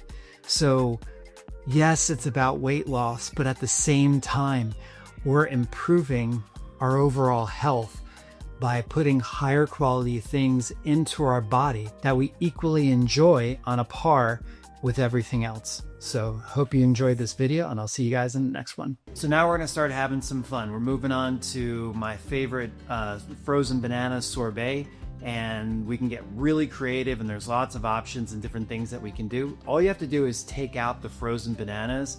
Usually when you start making dinner, just take them out, stick them in a bowl. I'm just adding berries right now, and something that I usually add is cinnamon. Cinnamon puts this nice little twist even on things that just have fruit. And especially if you have mango and banana, you put a little bit of cinnamon, a little bit of vanilla, absolutely amazing. And you can get really, really creative. You can get some fresh mint from the store, throw that in.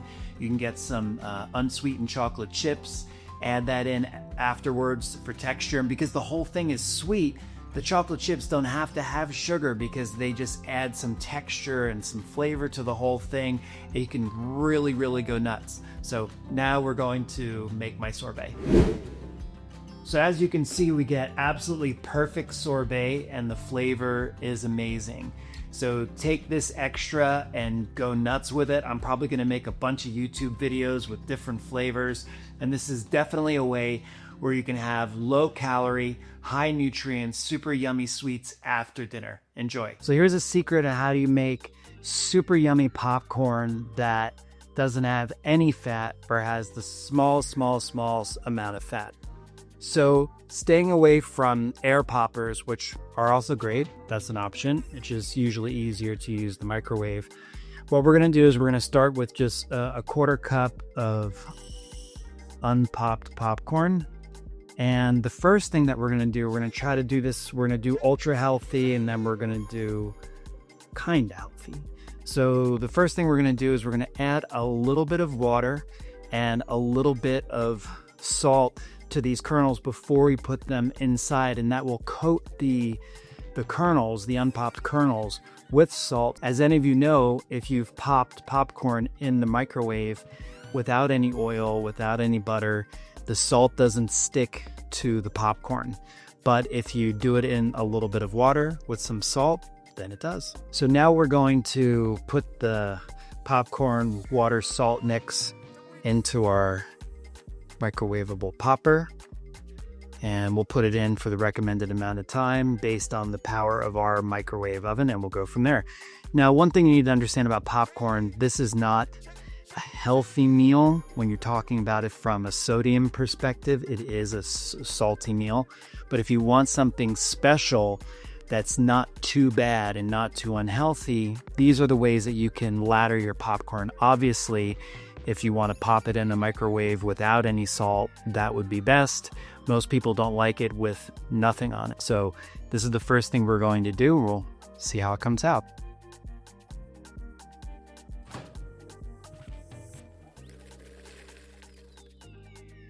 So one of the things people say is they're like, oh my God, it really is salty and I didn't need to use oil. The only thing that you have to do is, everyone's microwave is different. You have to go a little bit longer than the normal popcorn settings on the microwave because the kernels are wet, and so that moisture is going to have to go away. But when that moisture goes away, that's what makes the salt actually stick to the popcorn, so when it pops, it's there. The same concept as the microwave bags. It's just those kernels are covered in oil, which allows the salt to stick. So now let's pretend that we just popped these without the water and without the salt, and we want to snazz them up a little bit. So this is one, and you can do all sorts of things. You can go a sweet route, you can go a salty route. We're going to do a garlic cheese popcorn, which is one of my favorites. And all we have to do is we're going to do 2 or 3 sprays of extra virgin olive oil. So the first thing we're going to do is we're going to add our cheese. So our cheese is nutritional yeast. It gives it a really, really yummy cheesy flavor. We're just going to go nice and light. And then I'm going to add a little bit of garlic powder. And then I'm going to mix it all up together. And so now we're going to have cheesy garlic flavored popcorn that just has, I don't know, a 16th or a 20th of the amount of oil that you're used to having with microwave popcorn. Or if you just did the water with the salt, you're not having any oil. Welcome to Food Love's Transformation Accelerator video on Going Out to Eat 101. So with going out to eat, by nature, when you go out to eat, usually you're going out with the eating for entertainment vibe. You're not going out thinking like, oh, let me go out to dinner somewhere and try to continue on my weight loss journey. Usually it's an escape. But what happens sometimes, because we get on a roll and we're feeling good and the pounds are coming off, we get invited to something, or we just feel like going out to eat, we want to feel treated and we want to enjoy the experience of going out to eat, but we don't necessarily want to have 2,000 calories in one sitting. So that's what this video is about, to show you that most restaurants have these types of options. But by nature, when you go out to eat, there's always going to be a lot of extra salt, oil, sugar, and other junk ingredients because they're trying to make the food as yummy as possible, as addictive as possible, so that you come back and spend money with them. These are businesses, and I understand that. And what we have to do as conscious eaters, we have to enter these environments understanding that the food is going to be incredibly delicious. And what's really cool, what happens over time is that the more that you're eating for energy and you're preparing your meals and doing things and laddering at home, when you start going out to eat, things are gonna feel too greasy or too salty. And that's something that happens naturally as you are upping the quality of the ingredients that you're having at home. But by nature, that we can't really hold it against restaurants for trying to make things insanely yummy because that's the nature of their business. So when we're going out to eat, usually we can make things in the NAB category, not as bad. It's never going to be as good as we can do it at home, or if we find a place that has really calorically efficient, nutrient-dense foods. But we don't have to go out to dinner and just throw in the towel. That's not necessary either. So one of the things that I suggest is that you eat something calorically efficient and nutrient dense before you go out to dinner.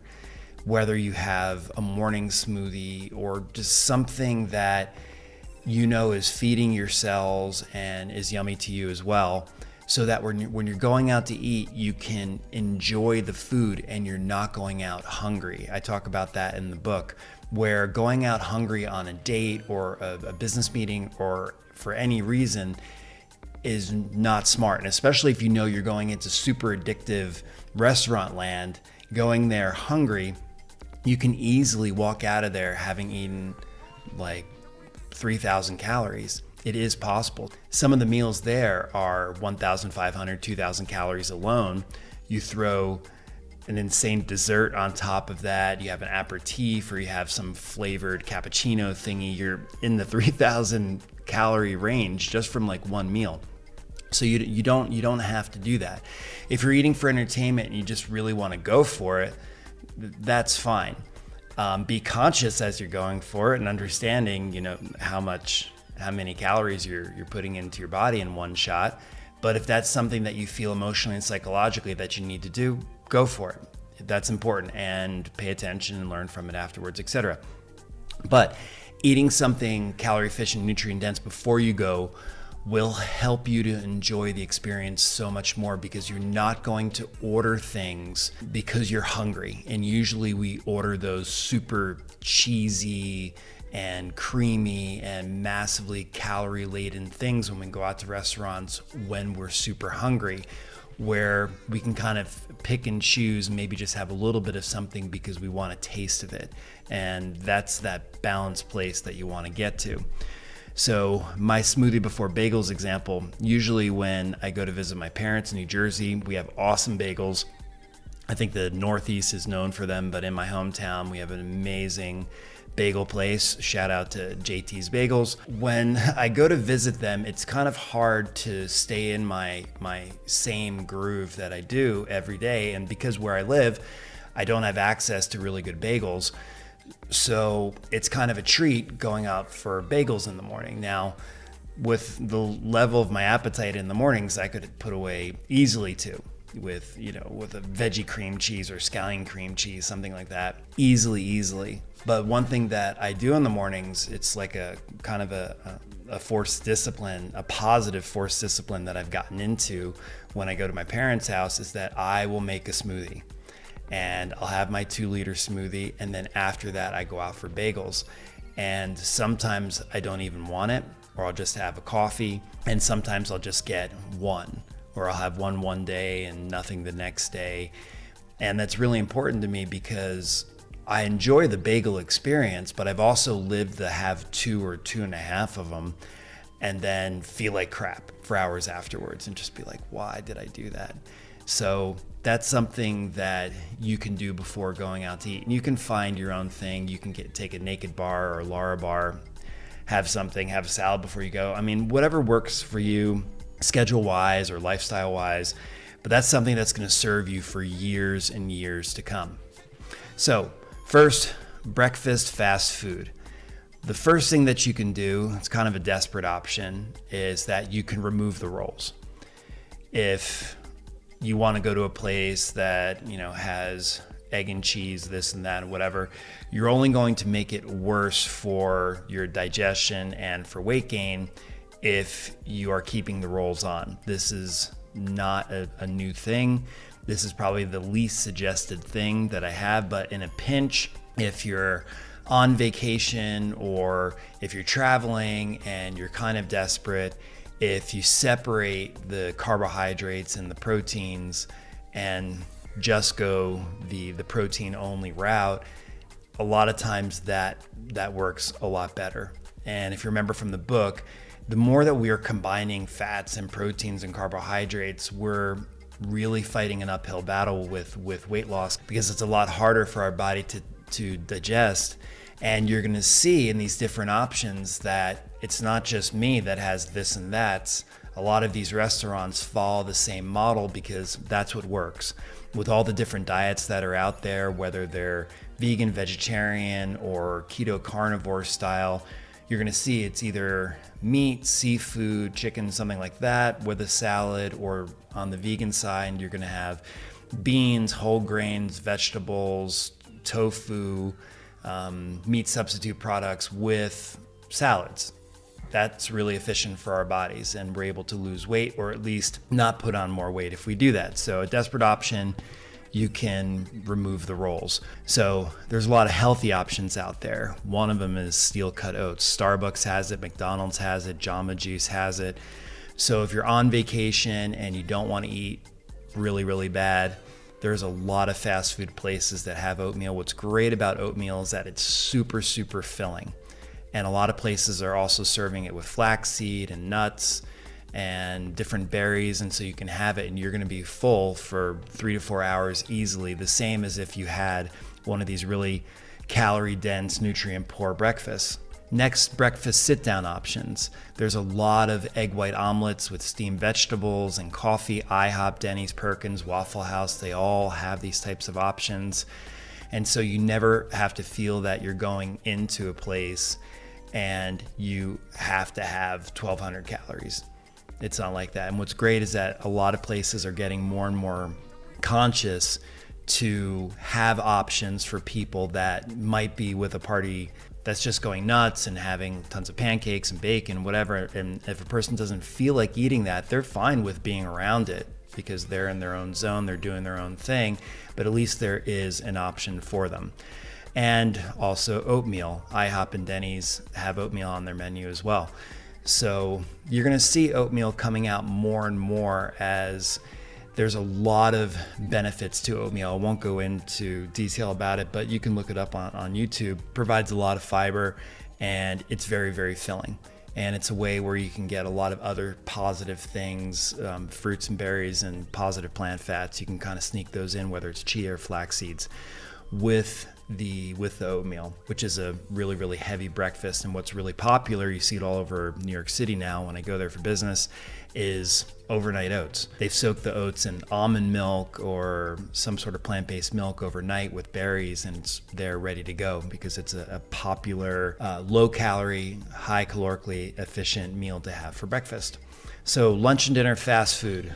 Over the past 15 years, bowls have really come out, and that's a big, big help. Chipotle, Subway, Panda Express, El Pollo Loco, they have them where they are separating the concentrates, the proteins, away from the carbohydrates. So a bowl is a really good option.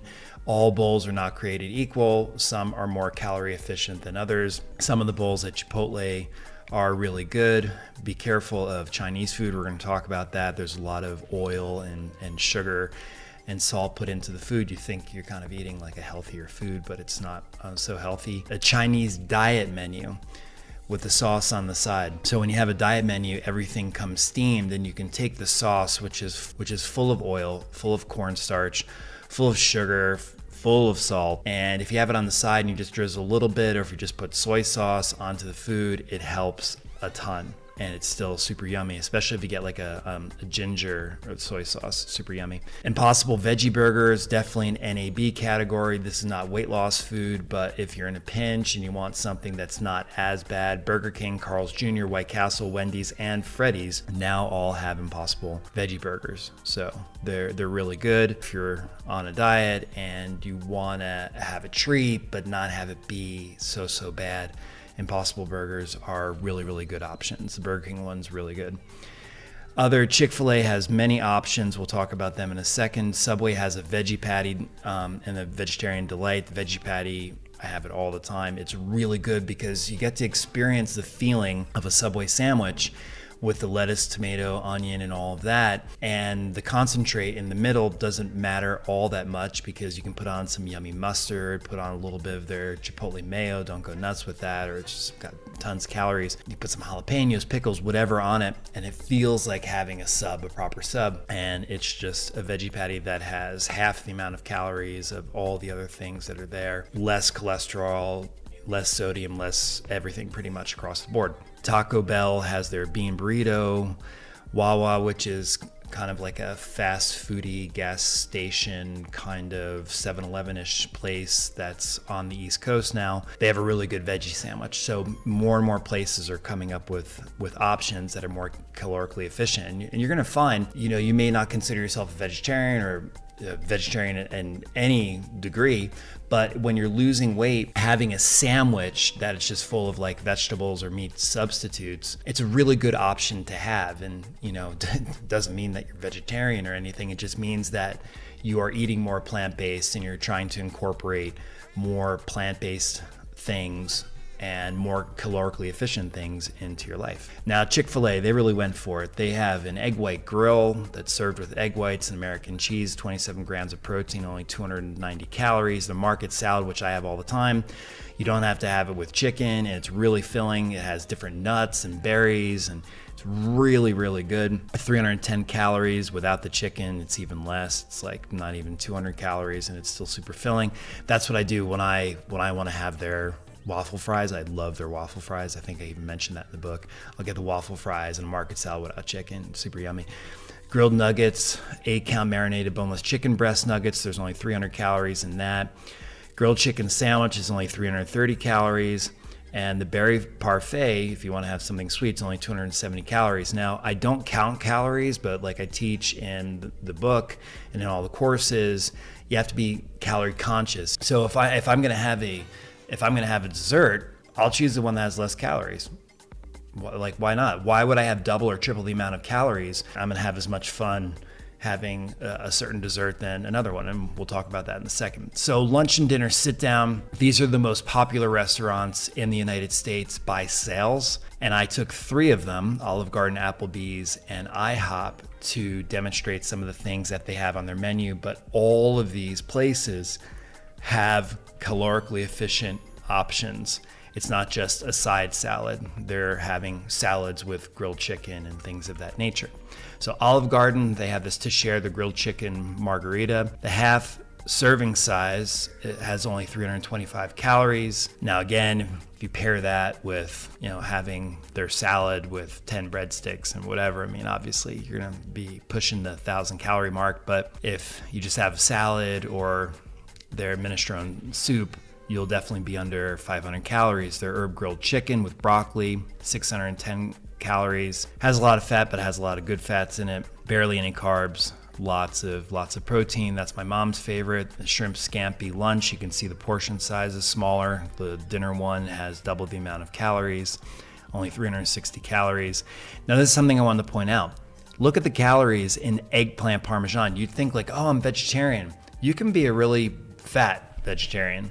You could be a vegan and have Oreo cookie sandwiches. Just because you're vegan or vegetarian doesn't mean that you're eating healthy, and it doesn't mean that you're on a guaranteed road to weight loss. You have to be calorie conscious. So you can see eggplant parm has 1,000 calories.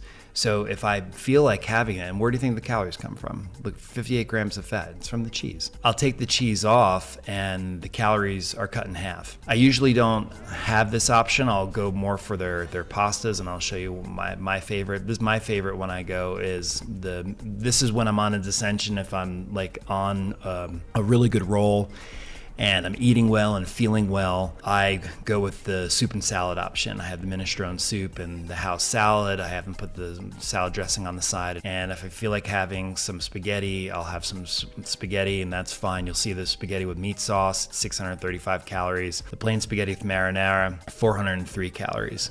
Why the calorie count is so high with their marinara, obviously there's going to be a lot of oil in that, because just tomatoes and salt don't have that many calories, and spaghetti by nature doesn't have that many calories either. Applebee's has a grilled chicken breast with broccoli, only 190 calories without those potatoes. There was only pictures with the potatoes, so that's just the chicken breast with the broccoli. Blackened Cajun salmon's 340 just with the broccoli. I have a grilled sirloin with broccoli, only 290, and a grilled chicken Caesar salad. They gave the listing with no dressing. I mean, I don't know who has a chicken Caesar salad with no dressing, so obviously you're gonna have to put a little bit on, but that is around 390. IHOP, here's my mom's favorite, the pesto veggie egg white omelet. Only has 480 calories. They serve it with a little side of fruit. Really bad food combination, but it's definitely more calorically efficient. Their 2x2x2 isn't that bad, but you have to pay attention to the asterisk here. You have to substitute egg whites and turkey bacon, and then it puts the calorie count under 500 calories. It's only 440 calories, and that's not that bad of an option in the NAB category. The short stack with butter on top is 450 calories. Every tablespoon of syrup that you put on it is going to add another 100 calories. So when I go, I just have butter on it. That's how I've liked it. I haven't ever been a real big syrup fan in my life. I just put the butter on and I'm good to go, and that's a good meal. And the quick 2-egg breakfast combo is only 450 calories. If you're substituting out egg whites for the eggs and turkey bacon for the regular bacon, these are bad food combinations, like the quick 2-egg breakfast combo and the 2x2x2. Because you're putting carbohydrates and proteins and all of that together. But in a pinch, it's not that bad. It's easier for your body to process one thing, like the short stack pancakes or the eggs with the vegetables. That's easy for your body to handle. Desserts, fast food desserts. Places have come a long way. Just want to make you guys conscious of what's out there. McDonald's vanilla cone's only 200 calories. The Wendy's chocolate frosty, the small size, is only 190. Panera has their coconut macaroons, which are super yummy, but it's 190 calories for one of them. Taco Bell has their cinnamon delights. 2 of them are 170. McDonald's chocolate chip cookies are 170. Starbucks cake pops. That's a really, really good option if you feel like having a 700 calorie cheesecake. Better just grab a cake pop and have it, and they're so satisfying. They're so dense. Yes, they're loaded with sugar. It's loaded with fat. Only has 180 calories, so it's a good little saving grace to have on the side. They have the White Castle strawberry something. I forget what these letters stand for, but it's only 150 calories. It's some sort of like cheesecakey thing or something. Chick-fil-A has their ice cream cup. That's 140. And my secret weapon, Dunkin' Munchkins. They're only 60 calories each. So sometimes I'll go through the Dunkin' drive-thru and they have some of the best decaf coffee I've ever had anywhere. And I'll say, can I get one Munchkin? I've never had one person, so many people must do this. I've never had one person say, what? I'll just get one. Because you just feel like having like a little something.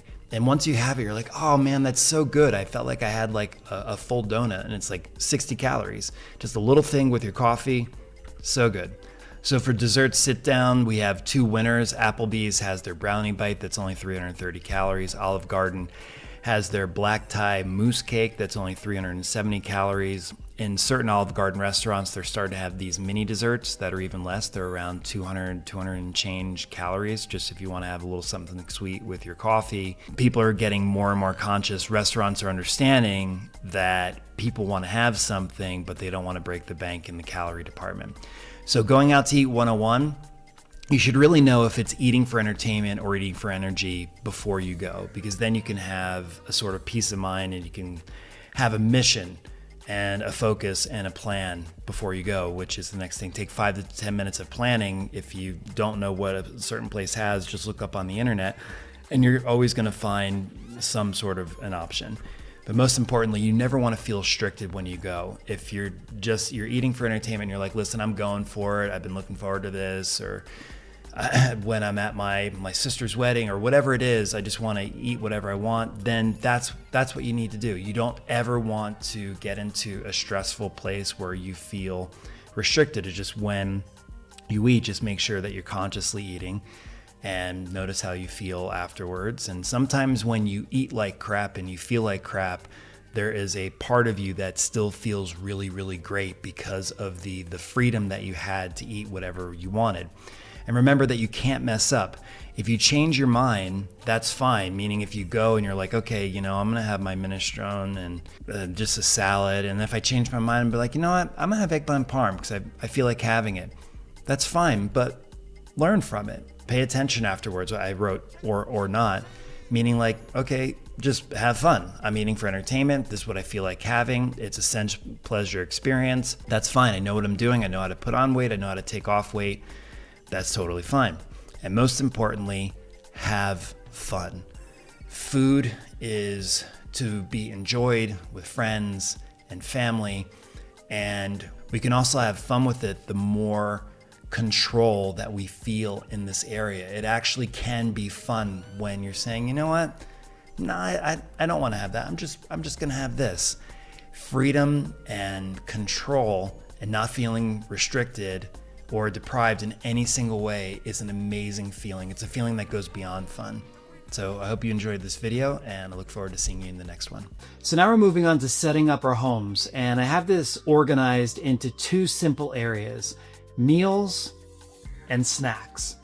So first with meals is that we want to make sure, besides the meal that we're making that night for dinner or the meal that we're making for ourselves for lunch for the next day or lunch that day, we want to have meals on hand. So if anything happens, if we didn't have time to go grocery shopping, we have the ability to make meals fast. Or if we get hungry, we want to make sure that we're set up with some calorie efficient, nutrient dense foods that we can make right away at home. So in meals, I have it broken down into 2 categories. I have meals that take 10 minutes or less and meals that take 20 minutes or less. So some of my examples for meals that I can have in under 10 minutes. First would be beans and tortilla. Tortilla I keep in the fridge, so just bring it out, put it on the burner, and it's ready in 2 minutes. And I usually make up a lot of beans that'll last me the majority of the week. And if I don't, I can always have canned beans. Now, canned beans I keep in the house only for emergencies, because in order for them to stay longer on the shelves in supermarkets, they have to put a little bit of vegetable oil and a little bit more salt than I like to put on my beans when I make them myself. But for an emergency fix, this works really, really well. So the second thing that I like to keep on hand that's really fast are different instant soups. And there's a lot of great varieties and brands that you can get on Amazon. Most of them have organic ingredients, and I really like miso soups and different ramen soups. And all you have to do is heat up hot water, pour the hot water on the instant soup, and there you go. It's an instant salty meal that tastes really, really good. So my third fast option are my this and that's, where I always have salad greens or romaine lettuce in the fridge, quickly chop up a salad or just mix up a salad with my favorite salad dressing. And I'll grab any of my concentrates, which are usually plant-based concentrates, in the freezer, throw them in the Foreman grill, and under 10 minutes, the whole thing is ready to go. That's also another really good option. A sweet option could be if you want a meal and you want it to be heavy, but you're kind of feeling more sweet than salty, is to make a really good fruit salad. Quickly chop up some bananas, some apples, some mangoes, put some cinnamon on top, mix it all together. It's phenomenal. And what's really good is that the caloric efficiency of that dish is really, really high. It's going to be in and out of your stomach really fast. And sometimes when you're wanting something sweet and a little heavy, you could also mix that with your organic greens, and it makes a really, really good meal. And a final salty but fast option would be an Ezekiel bread sandwich. I always keep Ezekiel bread and some plant-based meats in the fridge, and you'd be surprised if I made you a plant-based ham sandwich on toasted Ezekiel bread with really, really good stone ground mustard. You would think it was so incredibly delicious. So my go-to 20-minute meals that I always have around the house is usually things of the Italian variety. So all of my pastas, if I want to do kind of like I do an eggplant parmesan, like without the parmesan. So I had the eggplant with the tomato sauce on top. It's really, really good. Anything with rice, I throw rice in my Instapot and it's ready in 12 to 15 minutes. And I can be sauteing some veggies or whatever other concentrates I'm making on the stove at the same time. That one takes a little bit longer, but it's still under 20 minutes. And lastly, anything else I want to throw into the Instapot, whether it's potatoes, or if I don't have beans prepared and I need to throw beans right out of the bag, dried beans right into the Instapot, that's going to take more in the 20-minute range. But I always have 5 to 7 things at any moment. Everything could go crazy in my day and I can make up something fast, or at most, it'll take 20 minutes. Now we're moving on to the next category, which are snacks. You want to make sure that your home is properly set up with snacks all the time. And I have things here that my kid has, and it doesn't bother me because I'm so stacked with my things. He can have his peanut butter and jelly and his bread and his whatever ice cream that he has, because I have my things that taste amazing and that also make me feel really good after I have them. So because I'm so well set up and I have such a diversity and a variety of things, anybody can come and bring whatever they're eating into my house, and it doesn't matter. I can go to barbecues and be eating what I want to have at the barbecue, and I'm never like, oh my God, I want what you're having, ever. It's so incredibly important to love what you're eating, even if what you're eating is at a higher quality and a higher laddered level than what everybody else is eating. I love my food. I love the taste of it, and I love what I'm giving to my body and how I feel for hours and hours and sometimes days afterwards.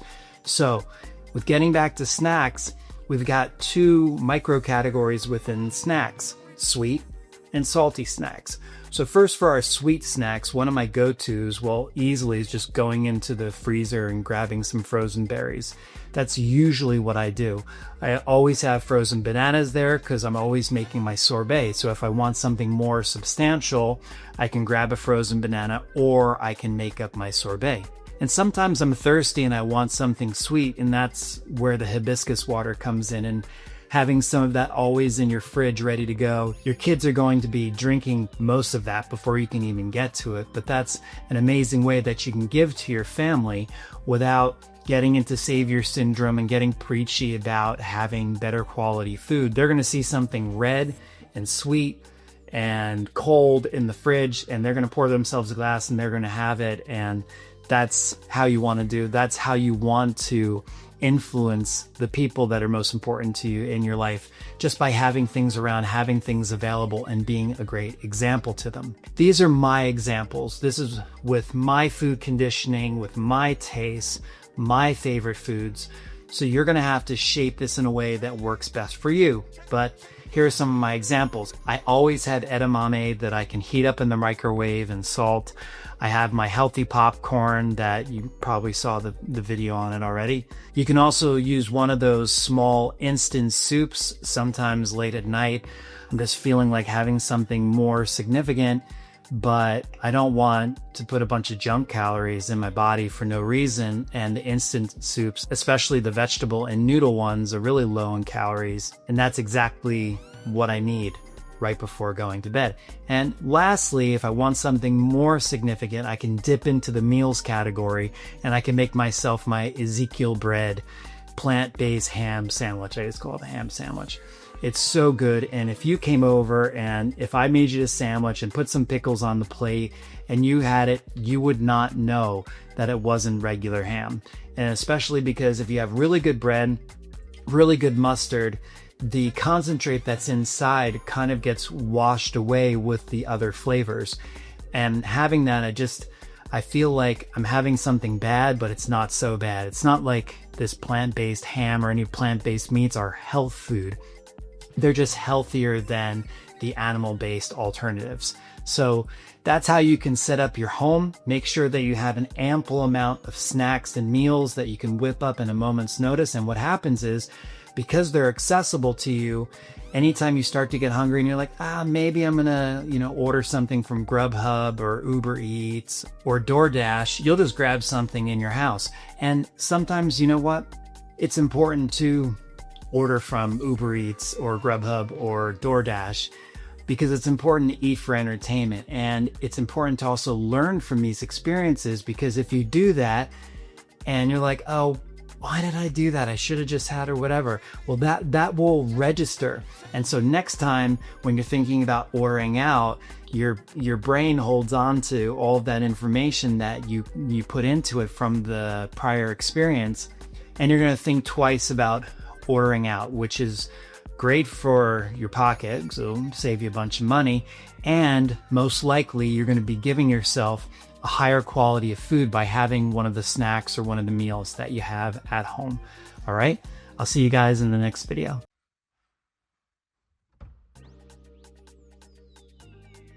Okay, welcome to my car. This is one of the most important and most overlooked places to really plan in the area of food. And it's super important. There are literally billions upon billions of dollars spent every single year waging this marketing war against people so they have highly addictive, calorie-dense, nutrient-poor foods. So how we fight our battle in this war is by planning. So one of the major planning places is in your car, because if your car is set up, then you're not going to make these decisions to get a thing of French fries when you just need to eat anything, or going to get an ice cream when an apple would be fine. And the reason I know so much about this is because I have fallen victim so much myself to this, to just wanting something to eat, to having had an emotionally or psychologically trying day. And because I didn't have anything ready, I would just pull into wherever and have something that I would really regret having afterwards. So how things start in my car, what I did for years is that I would travel with my smoothie in the morning. I would make it to go, and I would just have a little bit as I was driving to work. And then when I got to work, I would finish it and I would bring the Tupper back home. That was a massive fix in the mornings. What I do in the afternoons and the early evenings is I will always bring apples with me. They're a go-to thing, whether I'm waiting to pick up my kid at football practice or whatever. I'll always have this. I have water in the back. Usually don't keep that up front because I'm not a big water drinker. I don't really need it. A lot of the foods I have during the day have a lot of water in it.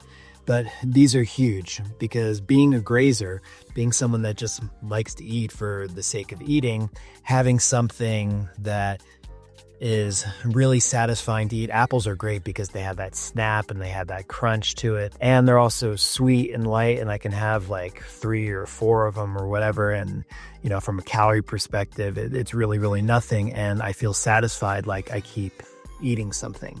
So they're a go-to thing. And I'll also keep a naked bar up front.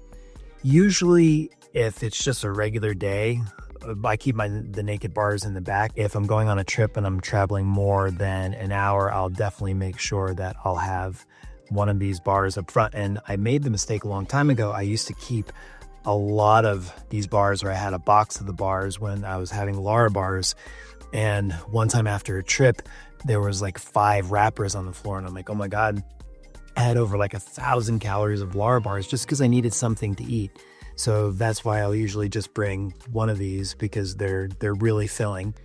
And with my apples and everything else that I keep up here, I'm good to go with that. So it's really important that you stock your car in 2 sections. You got the food that you keep up front and the food that you keep in the back. And I usually keep more of the calorie dense things in the back. So if I'm having a meeting or something, I habitually will like keep eating things. At least I'm not going to have a lot of calorie dense things up front, which really help to save the day. So number 1, this is a good option. Drinking your smoothie in the car in the morning, having your apples always available to you in the afternoons, early evening. I keep these at home.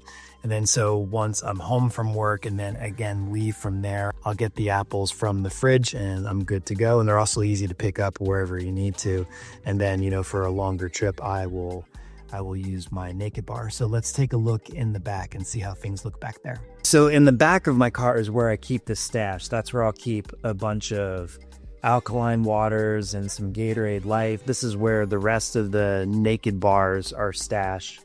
So if I ever need reinforcements up front, it's always here. And plus, I don't want to be downing bottle after bottle of these up front when I don't need to. I could just easily have an apple. And I definitely don't want to keep an entire box of these because they'll be gone. If I have a box up front, just in one trip, just because they're super yummy and I love eating, I'll end up having over 1,000 calories of these for no reason, just because I'm a grazer and I like to permanently eat. So there is always a stash of waters and calorie efficient, nutrient dense foods back here, along with my kids' football gear and everything else. And that's why it's important to separate the two areas, the stuff that you keep up front, the reinforcements that you keep in the back, and keep R&Ding, keep figuring and fixing the best solutions for you and your family for your car. But don't underestimate the power and the importance that your car plays in your overall food life and fighting that war, waging that war that we have to fight every single day against all the marketing of that super addictive, calorie dense, nutrient awful food that's out there. So this is the video on the car, and I hope that you enjoyed it, and I'll see you in the next one. So in setting up our place of work, it's very similar to setting up our car and setting up our home. We want to have the foods on hand that are really going to be best for us all around. Really calorie efficient, nutrient dense foods, super yummy foods that we can snack on or have whenever we need to. And it gives us a sense of emotional and psychological freedom when we have a bunch of different options around us. And if you're like me and you're a grazer where you're constantly looking for something new to eat or some new coffee drink to have, I'm constantly wanting to be stimulated with food. It's just how I am. And I know not everybody's like that, but a lot of us are like that. It is really important to have options. So at work, what I have, my go-to options now, and it hasn't always been like this, but this is what it has evolved to. Once upon a time, there was just a smoothie. And so in the mornings, this is pretty much what I will have, and this will get me all the way through until lunchtime. Now, some of you guys are going to be having your morning meals or your morning smoothies at home. So when you get to work, you're going to need different bridge food. But sometimes if your smoothie is rich enough, it'll get you through all the way until lunchtime. So morning smoothie, amazing option. Then for a while, I would just have some fruit at my desk. And so I'd be sitting here working, doing my thing, grabbing a piece of fruit when I needed.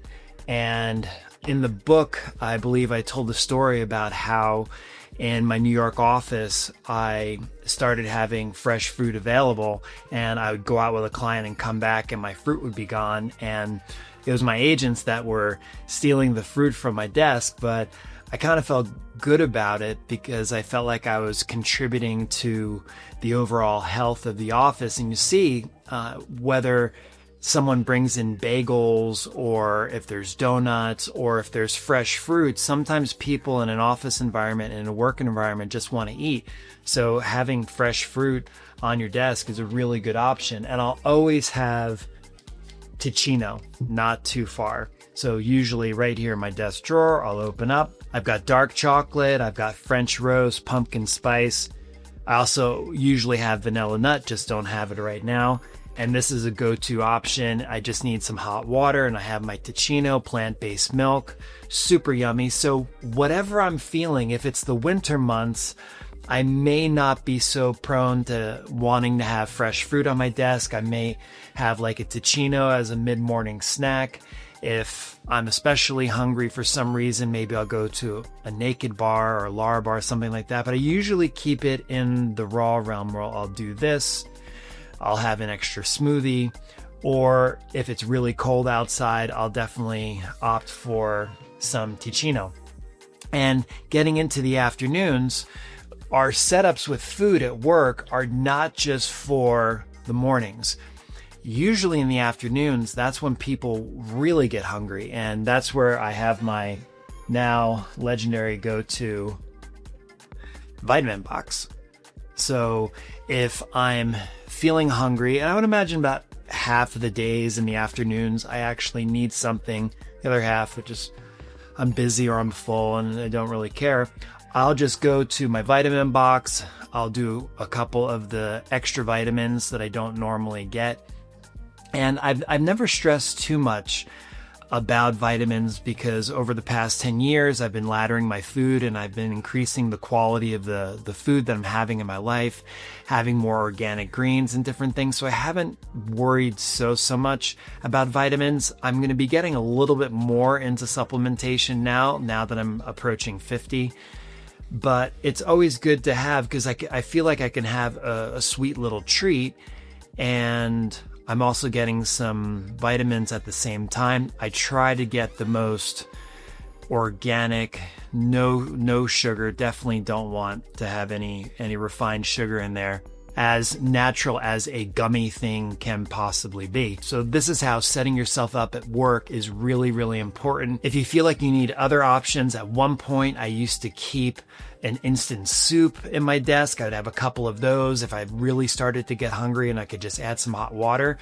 Really properly set yourself up because you don't want to fall victim to, oh, I'm hungry. Oh, I want to treat myself. And then you go out and get something that you're going to regret later. Eating for entertainment and going out in the afternoon and getting something special once in a while. I remember in New York City when we'd have our first warm day in March or April, the ice cream trucks would come out.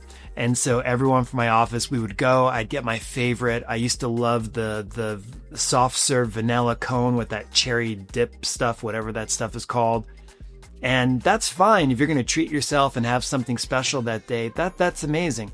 But most of the time, 80% of our days were spent eating for energy and in a routine. And that's what you really want to set yourself up for. So I hope some of these ideas help. And I'm sure with your favorite foods and your food conditioning, you'll think of things that are really calorie efficient, really nutrient dense that you can keep around that will help you out while you're at work. All right. I'll see you guys in the next video. So in wrapping up Food Love's Transformation Kickstarter course, I kind of want to bring some of the concepts together to understand where we're going to be going in the coming weeks and in the coming months. So the whole point of this course is to give you a kickstart. So you have an idea of what you're going to be doing over the next couple of days, next couple of weeks, and next couple of months.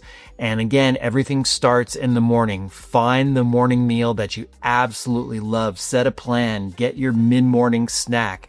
Know how you're going to do your this and that's for lunchtime. Have different options for an afternoon snack and know how you're going to navigate dinner. And what's great is that you don't have to come up with the solution now. You just have to start on the path. And when you start on that path, every single meal that you have, every single day and week that goes by, you can keep laddering all the different options. You can ladder your different this and that options at lunchtime and also at dinner time, especially if you're coordinating with your family.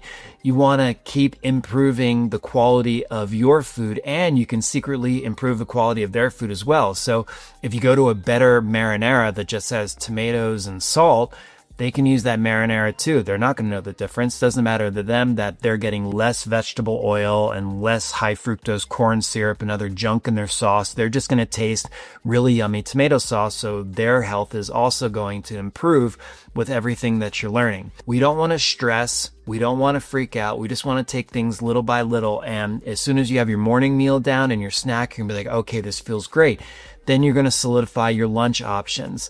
Then you'll have your afternoon snack and then dinner time. And then once you have all these things down, it feels really, really good. It feels like you have a really solid foundation in life. And then we can get into the 3 food groups. Like, what are the foods that put on weight? What are the foods that don't put on any weight but don't help us to lose weight? And what are the foods that help us to lose weight?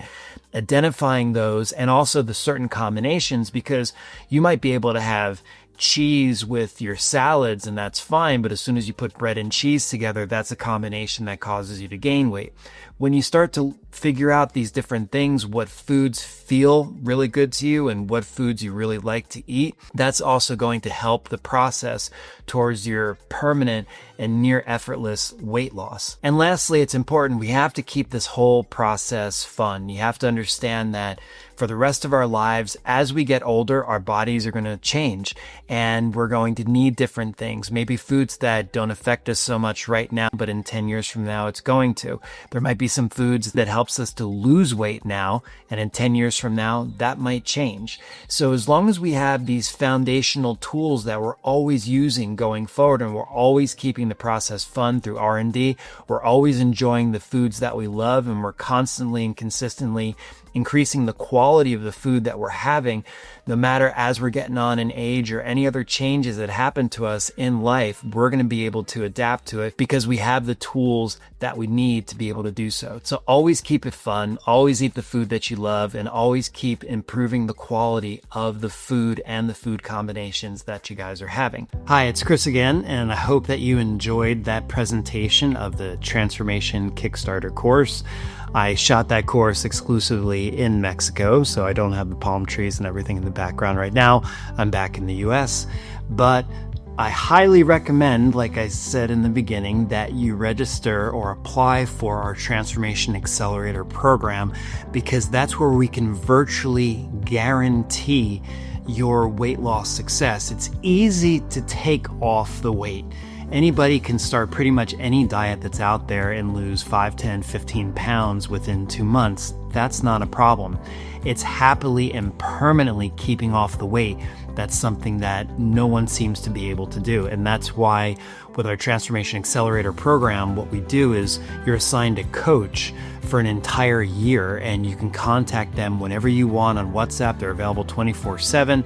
And you can leave the message really late at night and they'll get back to you first thing in the morning, because not only will you learn all of the secret strategies and solutions that we have in Food Love, way more than what you just learned in this course. Everybody's food conditioning growing up is completely different. And so no two diets can ever be the same for anybody. And so that's why it's important that as you're making changes, you can ask questions in the community. We have a weekly Q&A call, but most importantly, you'll have access 24/7 for an entire year to a coach where you can ask and say, listen, I don't know what's going on. I'm going through peri or post menopause, and the food decisions I was making last year, I don't crave those foods anymore, and I'm craving something completely different. And we can get you answers for your specific life and life circumstances. In this program, I've worked with teenagers all the way up to late 60s. And what I'm telling you is that the foundation for everybody is the same. You have to eat the food that you love in order to take off weight in the short run and happily and permanently keep it off. But all the details that go into that are completely different, because everyone's life is different, and their food conditioning and the different relationships emotionally and psychologically they have with food that they built up over all of these years is completely unique to them. So that's why having individualized attention with your own coach for an entire year that can live with you through all the different things that happen throughout the year is so incredibly essential. And that's why we can virtually guarantee a person's weight loss success by joining Food Love's Transformation Accelerator program. So I hope that you enjoyed the Kickstarter, and I really hope to see you inside Food Love's Transformation Accelerator program. You can get there by going to foodlovevip.com. And something that I forgot to mention early on is that we pay a significant commission. If you refer somebody else to the program, you'll get a $1,000 or $1,400, whatever it is, thank you commission for bringing somebody else to the program. So it is possible to actually get the program for free. So no matter how you get into the program, please, please, please, it's a life-transforming event for anybody that takes this course. So I look forward to seeing you in the next video, and hopefully inside Food Love's Transformation Accelerator program. See you soon.